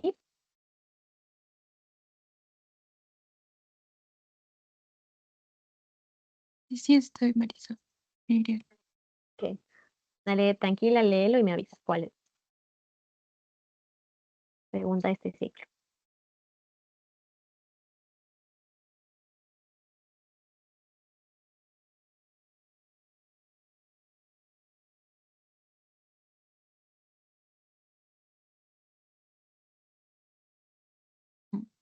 Sería la paroscópica. ¿Cuál? Esta. Mira, vamos, yo les había comentado, pacientes que presentan colecicitis aguda, pero tienen un riesgo quirúrgico sumamente elevado. O sea, el riesgo quirúrgico quiere decir, ¿se acuerdan del ASA? O sea, que cuando hablamos de un quirúrgicamente sumamente elevado, hablamos de que un paciente que tiene en riesgo constantemente su vida durante la operación. Es lo más probable. Entonces, todo en la cirugía va a estar su vida en peligro. Es muy difícil entrar a sal. Entonces, la colecistectomía laparoscópica es una cirugía. La colecistectomía convencional también. La Sería la colecistectomía, 4, ¿verdad, Miriam? sí, es una colecistostomía colocada por vía percutánea y les había comentado en la diapositiva que esta es una alternativa. Miren que yo se los he dicho a los chicos pasados, nunca había venido mi pregunta y la rotación antes de ustedes, esta es pregunta de la rotación anterior, colecistostomía. Eso quiere decir un drenaje, es una alternativa. Drenar la vesícula de manera percutánea. Agarramos una sonda a través de una imagen, podemos llegar hacia la vesícula, la sonda la exteriorizamos y comienza a drenar toda la pus que tenga la vesícula, toda la bilis que se ha acumulado para desinflamar. A- Adicionalmente los antibióticos. ¿Ok, Yolanda? ¿Entendiste? Aquí podríamos usar la T que mencionaste. Eh, sí, si hubiera aquí, te hubiese dicho que era una colangitis. Pero como te está diciendo colecistitis, es decir, que solo es la inflamación de la vesícula, solo la drenas a la vesícula. ¿Listo? Perfecto. Tienen que ver. Una pregunta que yo sé que es de nivel, de verdad, tiene un poco más de nivel. A ver, también les había comentado. Así que, Dayane,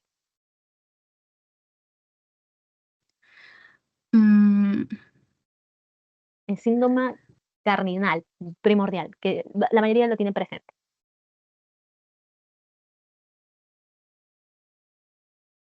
¿Del dolor? Sí, Dolor napoleónico alcohólico, ajá. ajá, es. Muy bien, Dayane. Vamos con Yolanda.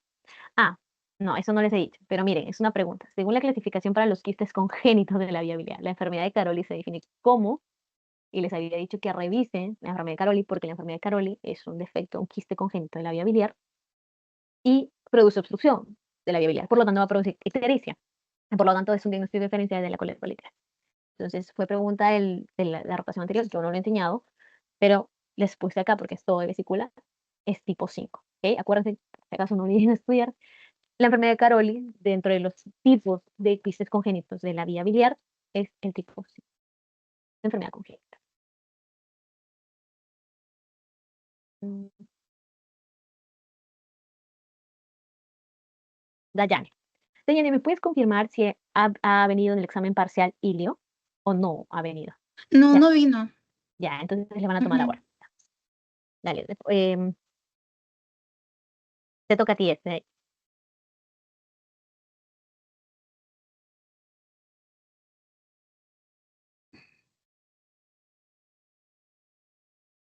Ay. mm, mm, mm, mm. Ay, estoy entre. No, estoy entre dos. ¿Cuál es? ¿Cuál? Creo que es. Ay, espérame. Es que dice antecedente. ¿Sería la 2 De verdad. Hay una o palabra la uno? clave. Ajá, sí, por eso me está haciendo duda. Las bridas y adherencias, es que aún no lleva obstrucción intestinal, yo les entiendo. Pero las bridas y Ah, adherencias, ¿sería la complicada? ¿cuál? Complicada, dice. La 5. ¿Por qué ponen eso? ¿Por qué? Porque ahí, ¿dónde está el antecedente? A ver, dice, Es que dice antecedente de apendicectomía. Ya, pero ya. Ajá, pero es que dice lo del hilio, entonces me confundí. Por eso Y, estaba tiene, entre la uno y de y las hay algo bridas. más, esa Ajá. palabra, aerobilia. ¿Hay alguna forma que por una brida tú generes No, aire en la vía biliar? no. La- Pero no. me hizo dudar por el antecedente. Exacto. Es que un antecedente no te, para eso lo han hecho, para hacerte dudar. Para que ustedes marquen, habría herencia. No. Miren, les están diciendo que hay aerobilia. Hay un cuadro de obstrucción porque hay distensión de sesionales con niveles hidroaéreos y no hay gas en marco colónico. Cuando les dicen no hay gas en marco colónico es porque la obstrucción no es a nivel de colon, porque la aerobilia o la obstrucción de la piedra es en la válvula ileocecal, es mm, en el ilion. Entonces no tiene por qué estar obstruido el colon, tiene que estar obstruido las asas intestinales delicadas. Y acá te dice distensión de asas regionales. Ahora, te dice un cuadro clínico de 3 días de evolución y hay vómitos fecaloideos y no hace deposiciones, es decir, que no está formando heces, porque las heces no están pasando. El contenido de intestino delgado no está pasando a intestino grueso. Ahora, sí es cierto que los antecedentes es importante, pero te lo han puesto como distractor. Encima te dice que está con fiebre. ¿Por qué? Por alguna razón una brida y herencia te generaría fiebre. Generalmente hacen obstrucción, con dolor, distensión abdominal, pero no hay razón de hacer fiebre. Las bridas y herencias son los órganos, están como pegados. Los órganos, esencialmente el intestino delgado, está como adherido a otro. Yo he podido ver eso en las cirugías y tienen que disecar, disecar, disecar, pero no tendría por qué haber fiebre. ¿Ok? Y encima te habla de un hemograma de 15.000, o sea, que es como infección. Entonces, lo más probable es que eso haya sido una colecistitis aguda inicial y luego, acá dice, manifestando dolor abdominal de 3 días de evolución, ¿ven? Y luego se ha perforado la vesícula, ha hecho una fístula colecitoduodenal, el cálculo ha viajado por todo el intestino, ha llegado a la válvula ileocecal y ha generado obstrucción y la aerobilia. Entonces, no se ve, ustedes vean, no se centren en un solo dato. Yo les aconsejo, pues, lo que yo hago es vean el panorama completo, ¿no? Vean la clínica, hagan unidad clínica. A veces, porque esto en la vida real les va a pasar, no porque tengan el antecedente de apendicectomía y esté obstruido, claro, mi primera impresión diagnóstica va a ser, está obstruido y tiene antecedente de cirugía, vides adherencias, causa principal de obstrucción. Ah, pero profundizas en exámenes, en la anamnesis, te dicen, no, yo estoy 3 días así, tengo un dolor, ¿dónde, señor? En el cuadrante derecho, y ese dolor lo tiene seguido, sí, me genera a veces después de las comidas y vas indagando más y más, ¿ya? Tengan cuidado, siempre vean todo el panorama. Muy bien. Yolanda, o le toca a Dayane. ¿A quién le toca? Dayane, creo.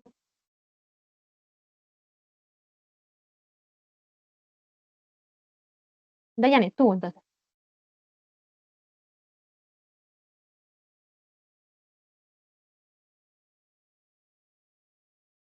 Sería la uno. Sí, sobre todo porque ha sido, ya le han retirado la vesícula Ujú. y vuelve con la clínica, la sintomatología previa. Entonces, ¿qué es lo que puede pasar? Ya un cálculo se nos ha escapado de la viabilidad. Y tiene un mes. ¿Hasta cuánto tiempo dijimos que podemos pensar en un cálculo residual? Hasta 2 años. Las 2. Ujú. Ajá, y esto ha sido pregunta de examen, y que acá lo he puesto hoy, aquí está, miren. El tiempo que pasa para denominar cálculos secundarios, retenidos, residuales en las viabilidades luego de una colecistectomía es hasta 2 años. Pregunta de la rotación pasada. ¿Listo? A ver, vamos a hacer una más para Yolanda y nos vamos. Creo que esta estaba fácil porque puedes deducir. No, no. Dale, dale, dale, Yolanda. Me aprovecho en explicarles algo más.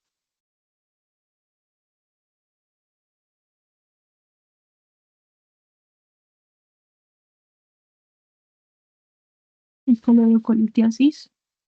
¿Uno o dos? Colédoco dijiste, ¿no? Sí, coledocolitiasis. Muy bien. ¿Por qué, Yolanda? ¿Por qué has puesto coledocolitias, sino colelitias? ¿Por qué? Por la bilirrubina y por Bilirrubina. el coledocodilatado mayor a 10.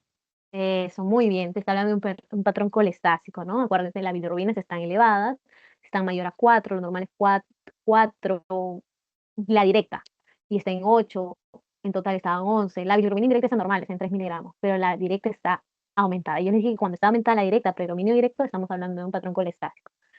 Se ha puesto la fosfatasa alcalina, acá no les pusieron la cantidad, pero si te lo hubiesen puesto elevada, también era un patrón colestásico. Amilasa, lipasa, elevadas también, siempre y cuando no sean 3 veces el valor normal de la lipasa y amilasa. Y se dice vesícula ecografía abdominal, vesícula distendida, está distendida, pero las paredes están en 3 milímetros. O sea, la vesícula está grandecita, probablemente porque hay cálculos dentro, tal vez. Pero la pared está normal, 3 milímetros. Eso no quiere decir que la vesícula está inflamada, por lo tanto no hay colecistitis. ¿Ok? Descartamos la idea de colecistitis.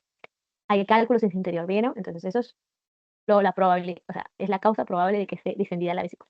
Y el colédoco está dilatado de 10 milímetros. Por eso es importante que ustedes sepan cuánto mide el colédoco y lo asocien con la clínica. No es lo mismo que les pongan colédoco solo 10 milímetros que les den además la clínica. Bien, es coledocolitis. Muy bien, muy bien, muy bien. Eso también lo han tomado, no este ciclo, pero lo han tomado no, este ciclo también. Eso es algo más que les quiero dejar porque no creo que lo vaya a enseñar. Pero los pacientes que tienen cáncer de cabeza de páncreas, que dicho sea de paso fue pregunta de examen, ¿cuál es el lugar principal donde se dan los cánceres de páncreas? Es en la cabeza, ¿ok? Cabeza y páncreas. Y como está en la cabecita, que es justo la zona en donde está el colédoco, hacen obstrucción de la vía biliar de manera extrínseca, ¿ok? Y pueden presentar los cánceres de cabeza de páncreas signo de Courvoisier-Terrier, que eso significa una vesícula que es palpable, o sea, vesícula que puedes tocar, pero no es dolorosa en hipocondrio derecho, ¿ya? Es decir, que es una vesícula que está agrandada, pero no está dolorosa, ¿ok? Listo. No es dolorosa en hipocondrio derecho. Signo de Courvoisier-Terrier. Listo. Ese es del grupo 1 y les había dicho y les había comentado que vino el signo de Murphy presente en la colecitis aguda. Una pregunta súper fácil. Es el cese voluntario de la respiración cuando el examinador ejerce una presión constante debajo del borde costal derecho. ¿Ok? Muy bien. Ya. También les había mencionado eso. Dayane, la última y nos vamos. La 2. El uso prolongado parenteral. Acuérdense que la alitiásica generalmente es en pacientes inmunosuprimidos, VIH, pacientes quemados, pacientes con sepsis, pacientes con shock, em, no, se me olvidó. Sí, shock. Ay, se me fue cuando sangras mucho y entras en shock hipovolémico. Ahí está, shock hipovolémico. ¿Ok? El uso prolongado de nutrición parenteral total es un factor de riesgo. Ahora, listo. Así como le hicieron esta pregunta, les han hecho una pregunta que es, tin, tin, tin, ah, ¿qué es? Mira, ese es el tren tipo Kerr. Vamos a ver esta pregunta. Varón de 75 años que tiene ictericia obstructiva, indolora. Ojo, indolora, esta no duele. Y yo les he mencionado que todos los que hemos visto hasta ahora duelen. Y una pérdida de peso de 15 kilos. El truco que les doy con las neoplasias es este. Son pacientes adultos mayores generalmente, tienen ictericia obstructiva, pero de que no causa dolor. No hay dolor y hay pérdida de peso. En la ecografía se evidencia una masa de 4 centímetros en el conducto biliar distal y hay signos de colangitis, porque yo les dije que causas de colangitis hay malignas, que son los tumores periampulares. Hay una ictericia progresiva y grave y se desea descomprimir quirúrgicamente la vía biliar. ¿Cómo drenamos la vía biliar? De dos formas, endoscópica y quirúrgicamente. Cuando les hablé de quirúrgica, hablé de colocar el dren T tipo Kerr, que me habló Yolanda. Entonces acá les han puesto. ¿Con qué descomprimiría? Drenaje T Kerr o drenaje con dren T tipo Kerr. ¿Vieron las preguntas? Bien. Otra pregunta la triada de Charcot incluye, ¿cuál de estas? La fiebre, dolor hipocondrio derecho e ictericia. Pregunta del 2024, 1, del grupo 1. Y, ¿qué más? Acá había algo de exceso de grasa. No sé, no lo he puesto, creo. Aquí está. ¿Cuál no constituye un factor de riesgo que explica un factor que explica, no factor de riesgo, que explica la formación de cálculos biliares. ¿Cuál no? Exceso en la dieta rica en grasa. O sea, una cosa es un factor que es de riesgo y otra cosa es un factor que explica, o sea, que es causa de la formación de cálculos biliares. A eso se refería la pregunta. El exceso de dieta en grasa no es un factor que explica que se formen cálculos, pero le recomiendo ver qué cosas sí forman cálculos biliares. Sobresaturación de la bilis segregada, concentración de la bilis en la vesícula biliar, nucleación de los cristales, que son los que al final forman los cálculos, y la alteración de la motilidad de la vesícula biliar. Si en la vesícula biliar no hay una buena motilidad, al final se va a estancar la bilis y va a producir cálculos. ¿Ok? Perfecto.